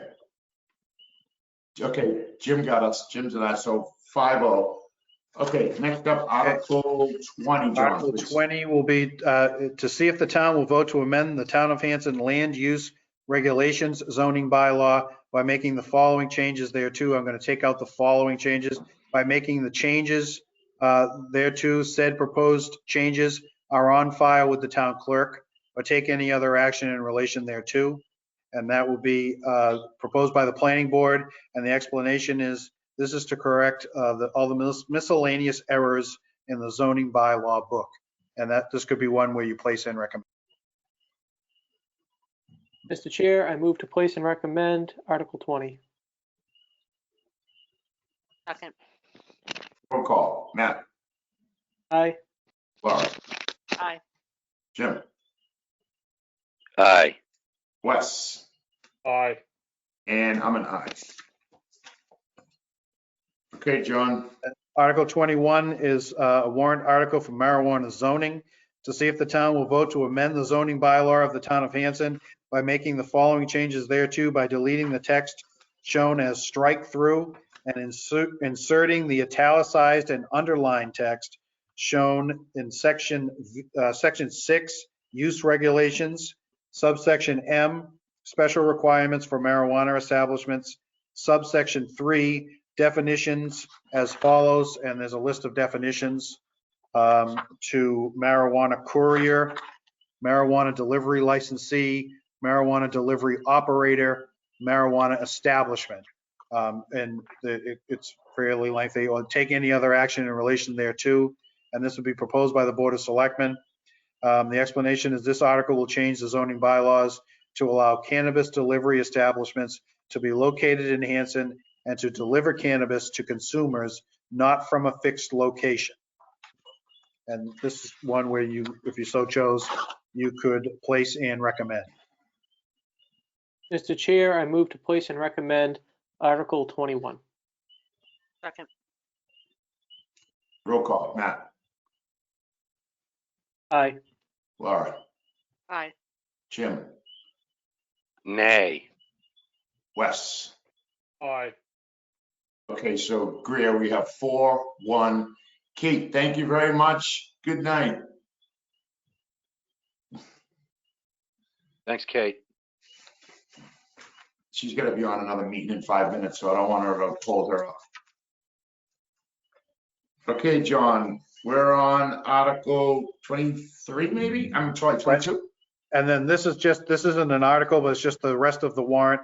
And to bring in the votes for the following offices: 2 selectmen for 3 years, an assessor for 3 years, a board of health member for 3 years, a cemetery commissioner for 3 years, a member of the planning board for 5 years, a member of the Hanson Housing Authority for 4 years, 2 constables for 3 years, a tree warden for 1 year, 2 trustees of the public library for 3 years, a member of the Whitman-Hanson Regional School District Committee, pre-K through 12 for 3 years, 2 water commissioners for 3 years, and the following 2 ballot questions at the annual town election to be held on May 15, 2021 at the Hanson Middle School from 10 a.m. to 5 p.m. Question number 1 is worded, shall the town of Hanson be allowed to assess an additional $1,850,000 in real estate and personal property taxes for the purposes of funding various town departments and for paying the town's assessed share of the fiscal year 2022 operating budget of the Whitman-Hanson Regional School District for the fiscal year beginning July 1st, 2021, and the choices are yes or no. And then question 2 is, shall the town of Hanson vote to have its elected tree warden become an appointed tree warden of the town? And again, the choices are yes and no. And that's everything on the article that I have so far, Mr. Chairman. Okay, excellent. Thanks, John. Okay, next up on the new business, discuss Proposition 2.5 override public forum, April 20th, 2021 at 6 p.m. at the high school. So I'll run down here real quick what I have in store for that night, and you guys can chime in if we want to tweak or whatever we need to do. So we're going to have the forum at the high school. John got clearance that we're going to have it in the auditorium. We can have up to 100 people in the auditorium. Okay, I've got Sean Keeley to moderate the forum that night. Guest speakers, Police Chief Mike Mix, Fire Chief Jerry Thompson, Highway Director Jamison Shaves, maybe Mary Collins, Council on Aging, Finance Committee, Town Accountant Todd Hassick, and I want these department heads just to talk briefly about the impacts to their department if unfortunately we can't make up the shortfall. So I think that's very, very important. We're also going to do, I don't know Facebook that well, but I spoke to Eric Dresser from Hanson, Whitman-Hanson Cable, and then also John's going to reach out to, when he gets a second, reach out to Scott Davis. We're going to try to do a Facebook Live where people can do their comment section, send in a question. We'll just have to figure out, maybe, I can monitor that and we can ask questions if we haven't already answered the questions. Trying to think of what else. Like I say, I don't know if we should maybe get email questions ahead of time. It's probably not a bad idea, so that we can kind of fine tune it, but I'm going to work with Sean Keeley. Sean agreed to do it. And and just be able to provide, the most and the best information to residents so they can make an informed decision. So that's 2 weeks from tonight, right? Yeah, that's 2 weeks from tonight. So if anybody has any ideas, I'm all ears. Go ahead, Matt. So I just want to reiterate. So it's April 20th at 6 p.m. you said? Correct. All right. And then you're At the high saying school. at the high school, 100 people. Is there going to be an overflow if we hit capacity? I have not addressed that, Matt, Okay. but I certainly can. Yeah, I think that might be a good idea, just so we know, what to expect. Okay. So, and then if you're asking for people to write in their email, write their questions in email, I think that might be great because it might help cut down redundancy. And if that's the case, is there a special way to get email created under the Hanson domain, just like override? override@hanson-ma.gov or questions or whatever it may be, because I'm sure John doesn't want to get flooded with a bunch of questions on top of all the other emails he's getting. So I think setting up a separate email might be a good thing for this event. Yeah, that's a great idea, Matt. I like that idea. And as you were speaking, Mr. Stanbrook was writing down everything you were saying. So I'm sure he's going to look into that. But that's a great idea, because that I don't know. I'm a little electronically challenged. So, but the email, that sounds great. And any other ways, I don't know if we can set up, where somebody could put something through Facebook. Like I said, I don't know Facebook, but I don't know if a resident could go on our Facebook and say, hey, I've got a question for the forum. So, but that sounds good. John, can you check with our IT and see, and if it is possible, what Matt's saying, maybe we can advertise that on Facebook and stuff now until next Tuesday, and then we'll obviously advertise it again during our meeting. Okay, yeah, I'll reach out to Ryan tomorrow morning. And can you check with Scott, or even send me his contact information, John, please? Scott Davis. Yeah, he was, he said that he was able, I talked to him about this before, and he said that it could be done. So I think, Okay. I don't think it's I think it can be done for. Because what I'll do is I'll get him and Eric Dresser connected so they can figure out the best way to do that. Go ahead, Matt. I was just also going to see, Mr. Chair, if you want me to reach out to Kevin Tachi and see maybe is there some way that they could air even just a portion of it on WATD. Sure. Yeah. Absolutely. That would be great. Does anybody else have any questions on that? And certainly if you guys, if you come up with anything or a person or something, please reach out to me, because we want to make sure, again, that people can come there and get the questions answered. If I don't support this, how long is it going to take for an ambulance to come to my house? These are all questions that people are going to have in making an informed decision. So we want to make sure that, we have the department heads there so they can, briefly explain the impact, to their departments. Go ahead, Mr. Hickey. Thanks, Mr. Chair. One idea I had while Matt was talking, where this is going to be on the 20th of April, and we will have the final number. We basically know what the number is going to be. I was thinking about the Whitman Hanson Express to have, because it'll be impossible to get every citizen a handout, but if it was in the paper, they would have an opportunity to be able to look at it per department and the total cost of all the cuts.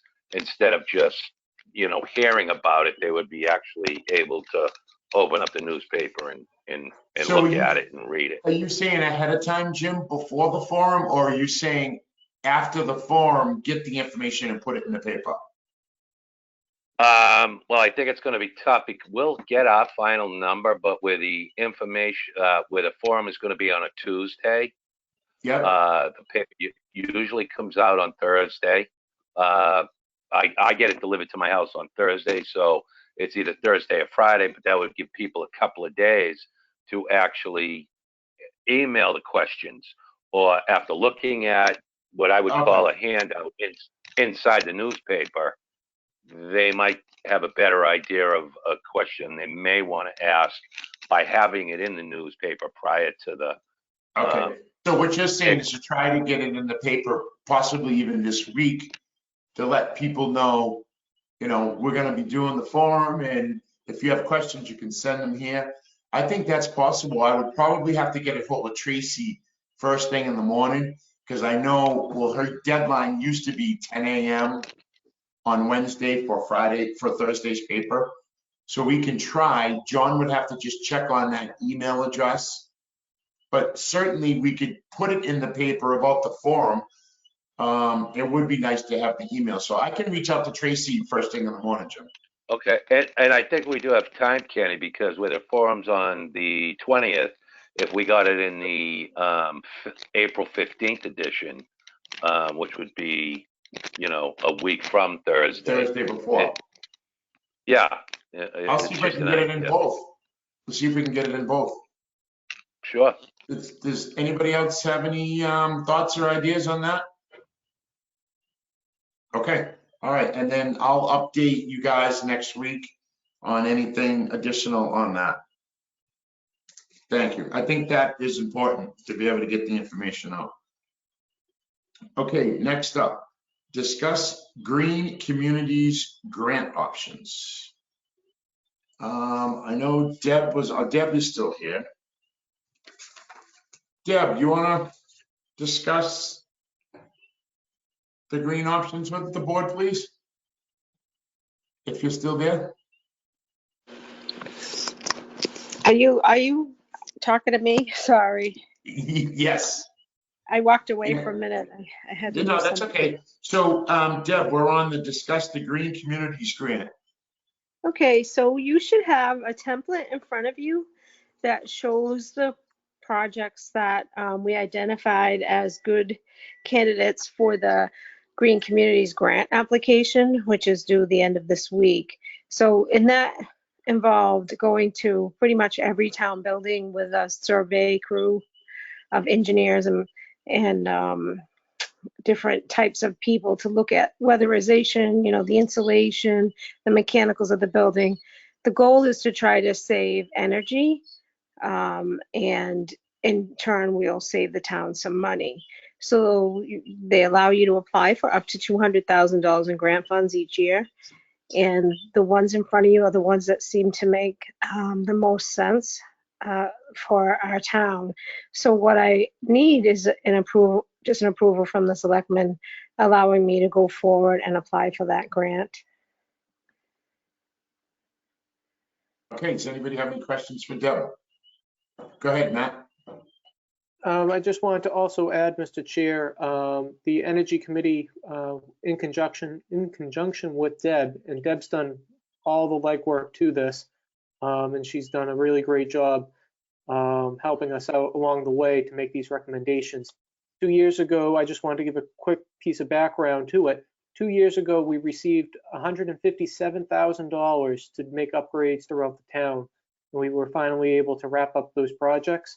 And these projects are going to save us money, so down the road, we're not going to be spending as much money in the operating costs of the town. So right now, as we're discussing a deficit, these type of grants really truly help us out to make these capital investments, but also save us money in the operating fund.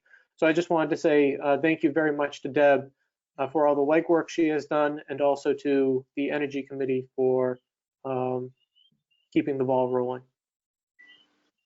You're welcome. Okay, great. Matt, motion? Yep. With that being said, I'll make a motion for the Board of Selectmen to recommend and approve the proposal for the Green Communities. Second. Okay, roll call. Wes, Aye. Matt, Aye. Laura, Aye. Jim, Aye. and I'm an aye. Thank you, Deb, appreciate it. You're welcome. Have a good night. You too. Okay, next up, discuss recruitment of a new town administrator. So the town administrator is likely to be leaving his position in the very near future. So I think it's prudent that we discuss the process of going about recruiting a new town administrator. So I don't know if you guys had a chance. There's two things that I want to talk about.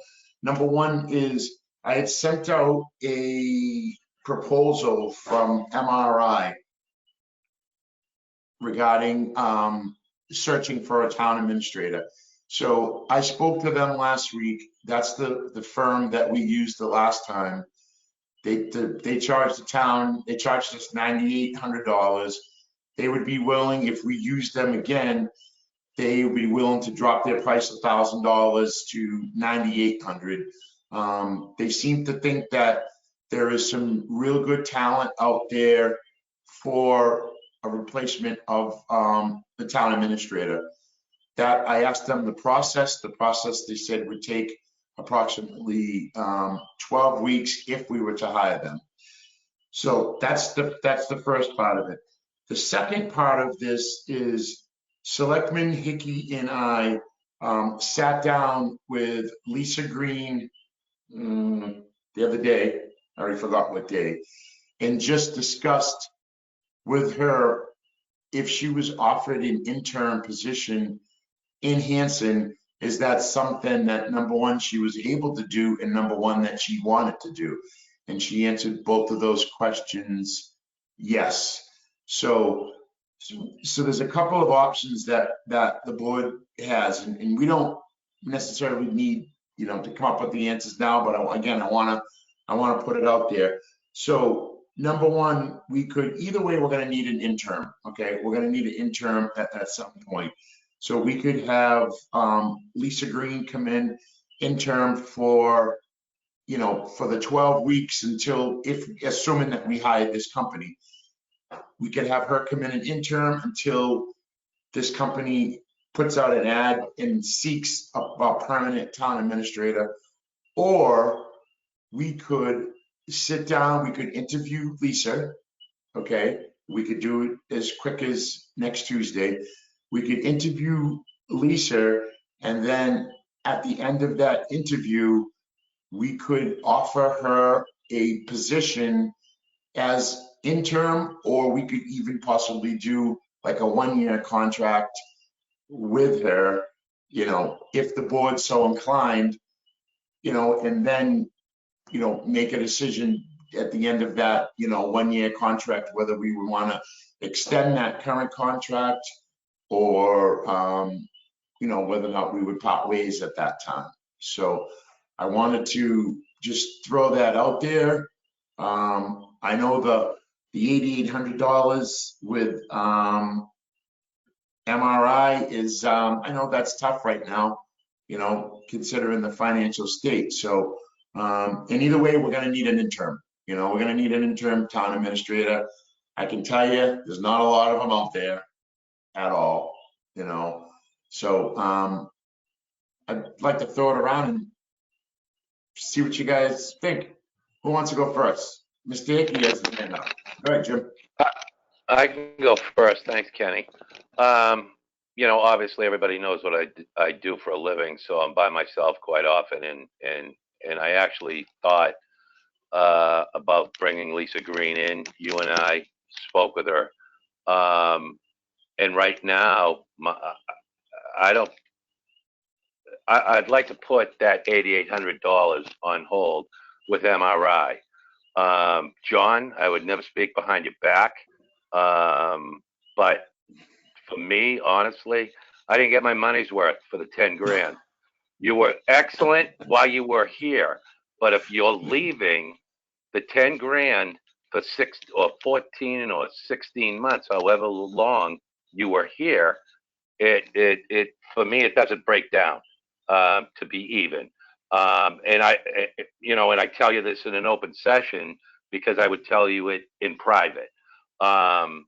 My thinking behind Lisa is that we could put MCI on hold and save that money for right now.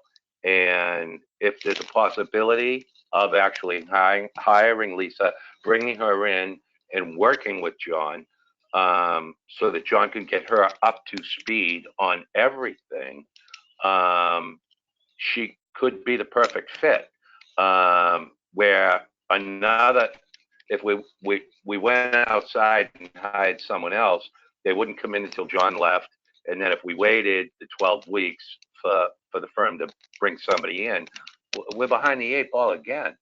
I think this could be a win-win situation for us. And, Kenny, like you said, we could sit down with Lisa, the 5 of us, as soon as next week, and actually talk to her, do an interview, and see where that leads.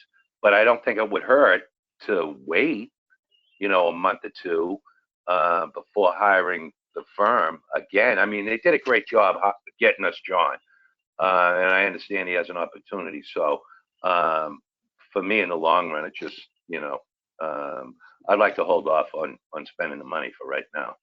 Thanks. Okay, Matt. I kind of agree with Jim right at the moment, where I believe that we can bring in Lisa. We know Lisa. Lisa knows us, which is kind of a nice feeling. And we saw how she did over in Whitman, and I think she did a great job over there, and I wouldn't mind her coming in as an interim over here. Okay, Laura. Well, as you know, Kenny, I spoke to Lisa 3 weeks ago and asked if this was something she would even entertain. So I'm glad to hear that you and Jim followed up and had a conversation with her. I agree with Matt. I've watched Lisa in action. I think she's got a good background. I think her strengths would play well to the areas that we have needs in. And I would even go, and I agree. MRI did a great job, but I do want to remind you guys that Lisa was actually, if we had interviewed 4 people, Lisa would have been the 4th person we would have been interviewing. She didn't make the cut because we decided to interview 3 people. So I think in a way MRI had already vetted her and queued her up to us as a potential 4th candidate. So I'm comfortable even offering her a 1-year contract. Bring her in as interim and enter. And offering her 1-year contract. So I'm totally on board with Lisa. Okay, Wes.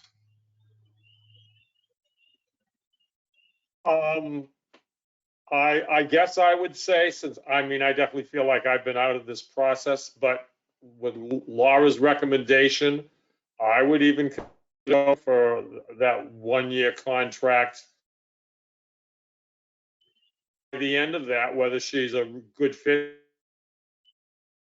So this is all news to me. Cutting out on us.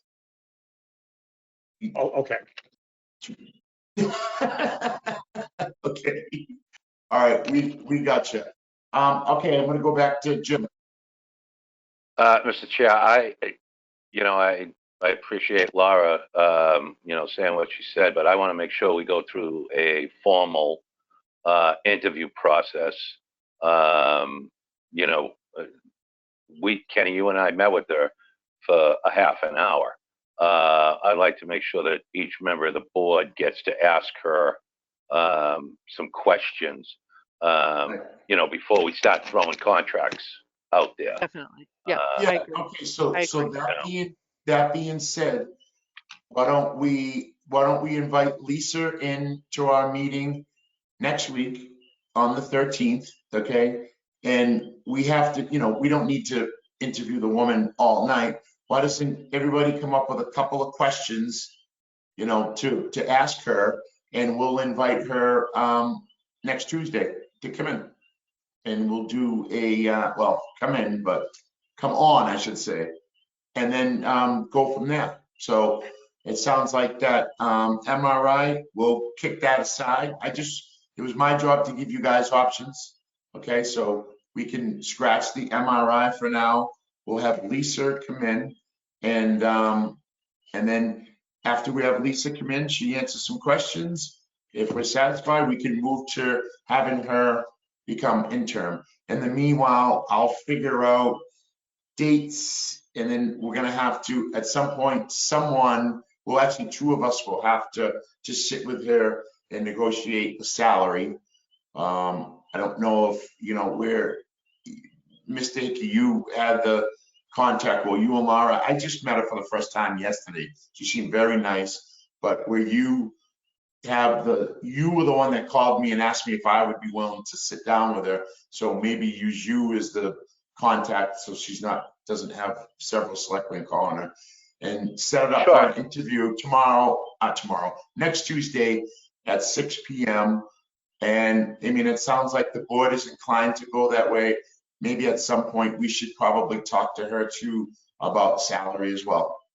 So let's set up an interview and then go from there. Does that sound good to you guys? Yeah, cool. I can do that. I'll take care of that tomorrow. Okay, excellent. Thank you, guys. All right, next up, we have, sorry, John, I know that was painful. Accept March 2021 donations. Did you guys look at the donations? I move to accept the donations for March Second. 2021. Okay, motion's made and seconded by Mr. Hickey. Roll call. Matt. Aye. Laura. Aye. Jim. Aye. Wes. Aye. And I'm an aye. Okay, appointments. Veteran Service Officer Tim White. Term to expire 3/31/21. Is that right? These appointments, Can't John? They're only good for 2 weeks, 3 weeks. We're already in 3/31/21. Okay, so that should be 3/31/22 Okay. on all of Okay. those, all 4 of those. Okay, so I'll read them. Veteran Service Officer, Veterans Service Director, Veterans Grave Officer, Veterans Burial Officer for Tim White, term to expire 3/31/22. So moved. Second. Roll call. Matt. Aye. Laura. Aye. Jim. Aye. Wes. Aye. And I'm an aye. Next up, resignations. Paul Andrick, Conservation Commission. Resignation with regret. Is that what we usually do? So moved. Yes. And do you have a second? Second. Second. Okay. Roll call. Matt. Aye. Laura. Aye. Jim. Aye. Wes. Aye. And I'm an aye. Okay, next up, 1-day liquor license. I'm not gonna read these just because some of them could be a surprise or whatever, but we've got 1-day liquor license, April 10th, 2021, 6 p.m. to 10 p.m., May 2nd, 2021, 11 a.m. to 3, May 14th, 2021, 5:30 to 10 p.m., May 15th, 2021, 4 p.m. to 10 p.m., May 29th, 2021, 5 p.m. to 10 p.m. So moved. Second. Motion's made and seconded. Roll call. Matt. Aye. Laura. Aye. Jim. Aye. Wes. Aye. And I'm an aye. Okay, under requests, Recreation Commission requests to approve an off-season discount rate for October 31st, 2021 wedding.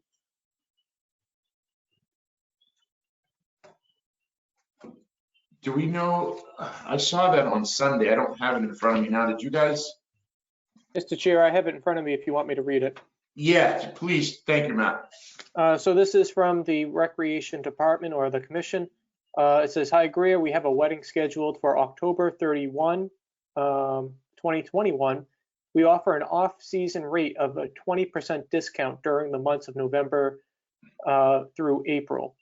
The wedding is 1 day before the discount applies, and the Commission voted to allow 20% contingent upon the Board of Selectmen's approval.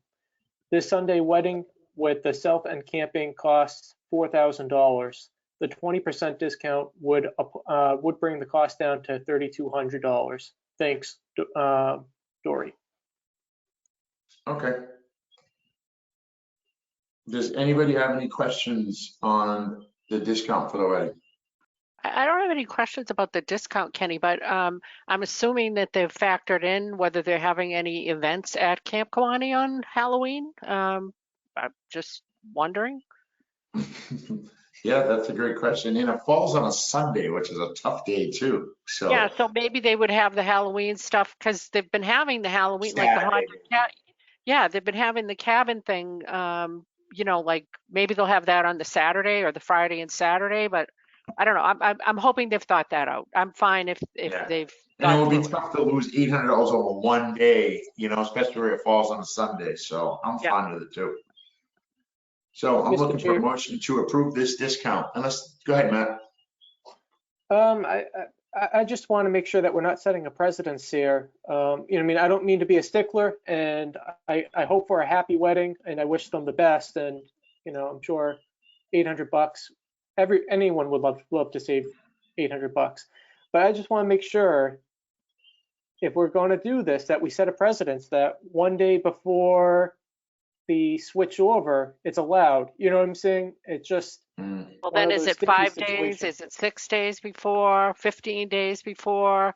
Is it a slippery slope? How far do we go? I don't know.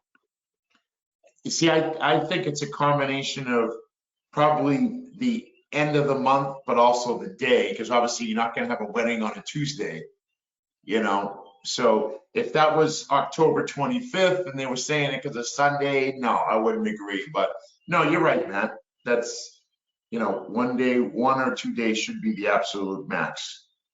So I do agree with you. I'm looking for a motion to approve this discount. So moved. Russ will move. Okay. And Mr. Hickey, would you second? Absolutely. Thank you. Okay, roll call. Matt? Aye. Laura? Aye, but if we could just give them a little feedback, like we don't want this to be a routine type of situation. Yeah. John, can we do that? Can we send the commission and just let them know that the board did approve the discount for October 31st, but they're not looking Because of a for, pandemic. because of a pandemic, that's why we're doing it. Yep. Because we love. That's why we're doing it. Yeah. Absolutely. No, I think Laura's probably right. An email, just sending it out there, just, we approved it, but, please be conscious of the dates when your discounts, that's all. And do we finish even voting on it? Russ said Aye. yes. Russ said yes. Okay, so Aye. I'm a yes, so we have Aye. 5-0. Thank you, Mr. Hickey. Okay, next up, waive building permit fees for a Hanson Middle School roof replacement and Whitman Hanson Regional High School tent rental. So For a moved. motion. Motion's made. Can I get a second? Second. Thank you, Mr. Hickey. Roll call. Matt? Aye. Laura? Aye. Jim? Aye. Wes? Aye. And I'm an aye. Okay, old business. Reauthorize the 25-year intermunicipal agreement extension with SERSG, Regional Purchasing Consortium. John, would you like to explain to the board what you explained to me on Friday when I asked you what this was? Yes, Mr. Chairman. So this is SERSG is how you say that, Southeastern Regional Services Support Group. We signed up last year, and it's an intermunicipal agreement, and they started their group in 1996. The wording of their group says that it's only good for 25 years under Mass General Laws, Chapter 40, Section 4A, when they were founded. Now we're at 2021. It's been 25 years. So the members that are in it have to reauthorize the 25-year agreement. So there's a motion here that people from KP Law Greg Corbo Esquire from KP Law has suggested that the board move it if they so chose. And again, this is something we joined last year. It's a consortium of different towns, several towns.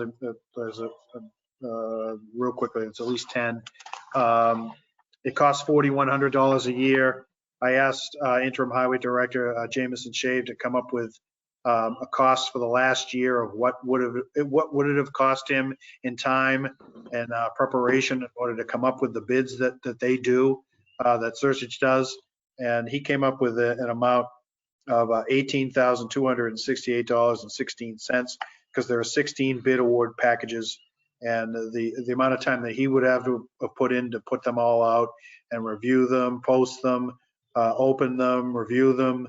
Again, I'm sorry, send award letters, advertise, and also this doesn't include any of my time for going to a bid opening or review. So for $4,100, according to Mr. Shave, we're getting about $18,200 worth of benefit.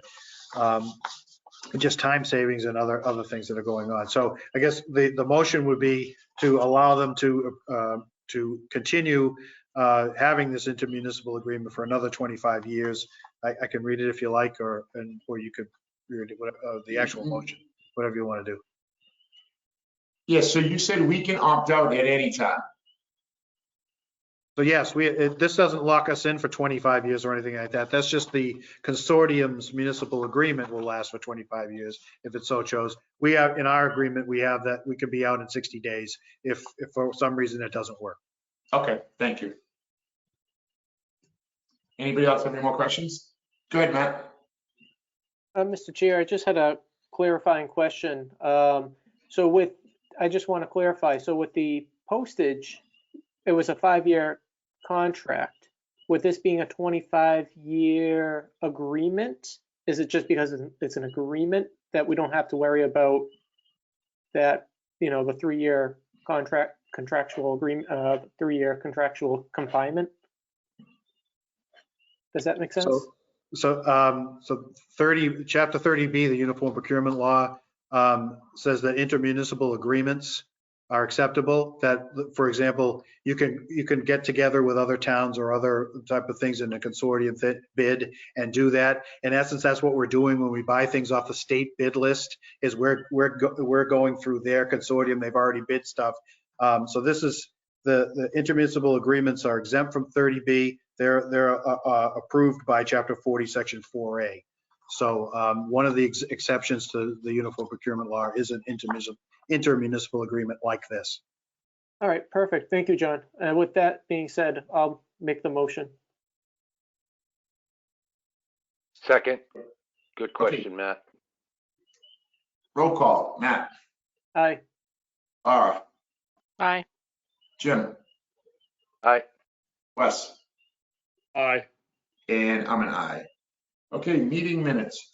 Vote to approve 8/25/20 and 3/26/21 open session meeting minutes. So moved. Second. Okay, roll call, Matt. Aye. Laura. Aye. Jim. Aye. Wes. Aye. And I'm an aye.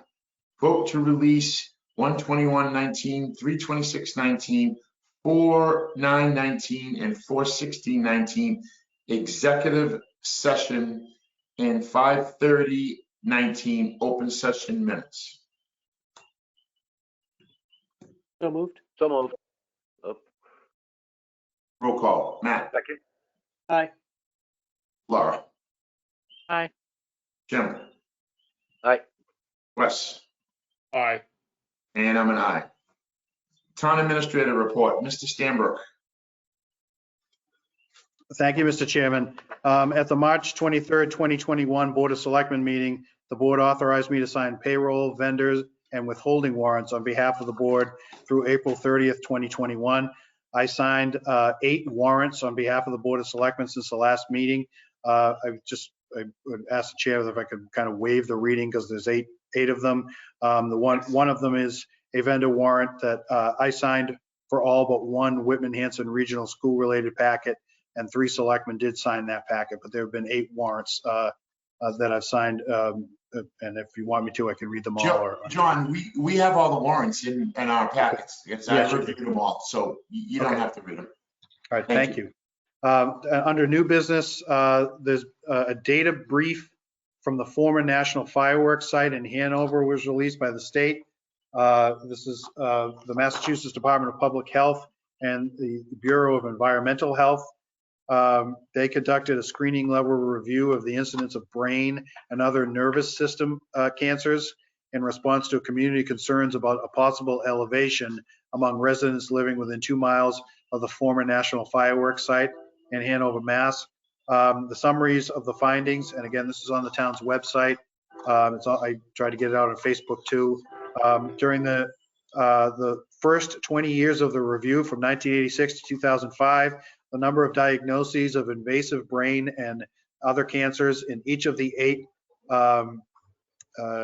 census tracts was not statistically significantly different from the number that would be expected based on the statewide experience. During the most recent 10-year period of 2006 to 2015, statistical elevations occurred in the incidence of invasive or benign brain and other cancers in 3 census tracts in Hanover and Pembroke. The ages at diagnosis and cell types follow national trends. The spatial and temporal distributions did not reveal any unusual patterns. The geographic distribution of diagnoses generally followed the pattern of population density with no unusual spatial clusters observed immediately near the former National Fireworks site, within 2 miles of the site, or beyond 2 miles of the site. And evaluation of the 2 environmental concerns associated with the site found that public exposure to ionizing radiation or vinyl chloride was unlikely to have occurred.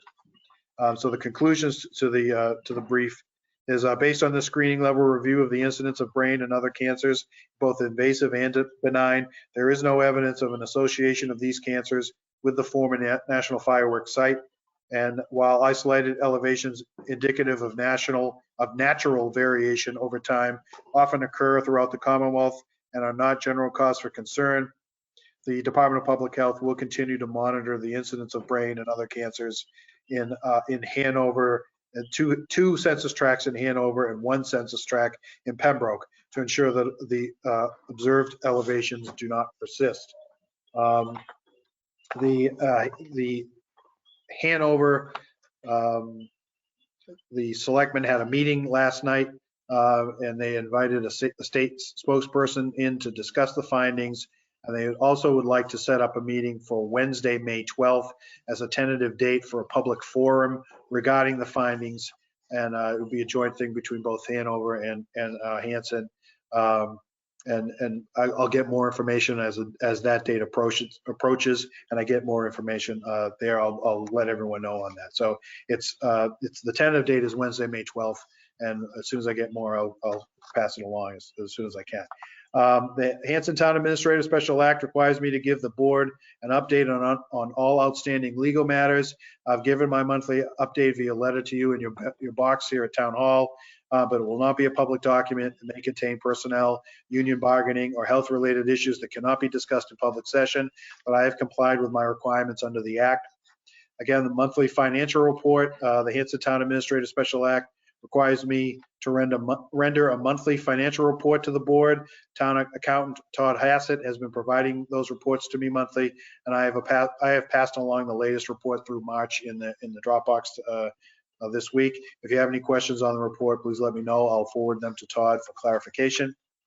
Again, the Hanson Town Administrator Special Act requires me to implement selectmen controlled town meeting articles and provide written progress reports quarterly to the board on the status of implementation of all prior town meeting votes. I have provided you the list of all outstanding articles as of March 31st, 2021. That's in your box, the Dropbox, where we can go over them in more detail at a future meeting if you like. The fiscal year 20 audit is almost complete. The auditors are wrapping up their work. I believe they finished today. I think it's complete right now, and we're just waiting for the documents to come. That reminded me that we never went over the FY19 audit due to the COVID-19 outbreak. I believe that the old auditors were scheduled to come in and present the week that we closed Town Hall last year.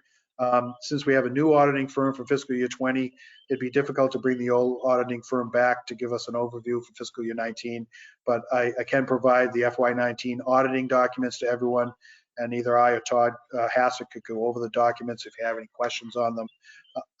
Excuse me, the FY20 auditors will be available to present the FY20 audit to the board when it's complete, and that'll be coming up in the next few weeks. One of the items that will be highlighted in the fiscal year 20 audit management letter. A management letter is a suggestion on improvements in internal controls and accounting policies that the town can follow. It's put forward by the auditors, and the town usually offers a response to what they put forward. One of those items that's going to be highlighted in the fiscal year 20 management letter is that the minutes for the selectmen's meetings are not being created and approved in a timely manner. So that's my fault. I let the minutes go when COVID-19 hit, and I didn't realize how far behind we had gotten until recently. I should not have let the minutes go as long as I did. We can discuss the minutes missing and the plan to catch up more at a future meeting if you like. I understand the breadth of the problem now. I realize where we're doing, where we are. As you can see, we're going back to 2019 and approving everything we possibly can to try to get caught up one by one. And it's going to take some time, but we are going to do that. So that was on me, and I'm sorry for that. The Massachusetts Department of Public Health, the DPH, has changed the town of Hanson's COVID-19 color from yellow to red. We've been red for a couple of weeks now. Red color indicates that the town has a COVID-19 positivity rate of 10 or more cases per 100,000 of population and a 5% or greater testing positivity rate. And for more information on that, you can go to the Mass DPH website, which www.mass.gov/info-details/COVID-19 response reporting, or it's much easier just to go to the town's website. I have it in a red banner right on the front page. You can click on that, and that takes you where you should go. And finally, coming attractions would be the next scheduled meeting is next week, April 13th, 2021 at 6 p.m. via the GoToMeeting platform. The highlights will be to vote the rest of the recommendations that we didn't do tonight. You'll be requested to sign the special and annual town meeting warrants so they can be posted within the 14-day period. And that's it. Thank you very much, Mr. Chairman. Mr. Hickey. Okay, there we go. Thanks, Kenny. John, you said we've been in the red now for 2 weeks. And I thought we had discussed at earlier meeting about opening town hall up. So if I'm correct, are we closing town hall down to the residents? Yellow. If I remember right, I can't remember what we actually. If I can go back and look at it, but what I'm remembering is that it was if we went to green, and then it was once we went to green, then we went back to yellow for 2 weeks, then we would close town hall down. Right, we had to be green for 3 weeks before you were opening up. And then if it was yellow for 2 weeks or more, then it closed back down. So I assume we never opened back up because we didn't go to green for 3 weeks in a row, right? Yes, we have not opened up. No. Right, but are people still working the Tuesday? Have we got people working the Tuesday nights? Yes. Okay. Mr. Hickey, I would suggest playing Twister with your granddaughter so you can understand the colors a little better. Ouch. That being said, I'm looking for a motion to adjourn. So moved. No. Second. Thank you, Laura. Roll call. Mr. Dyer. Aye. Mrs. Kemen. Aye. Mr. Boss. Aye. And last but not least, Mr. Hickey. Yeah. Aye. Thank you. All right, and I'm an aye. So thank you guys very much. That was a lot to swallow tonight. So Lot to unpack. thanks, John and Greer. Thanks. And take care, guys.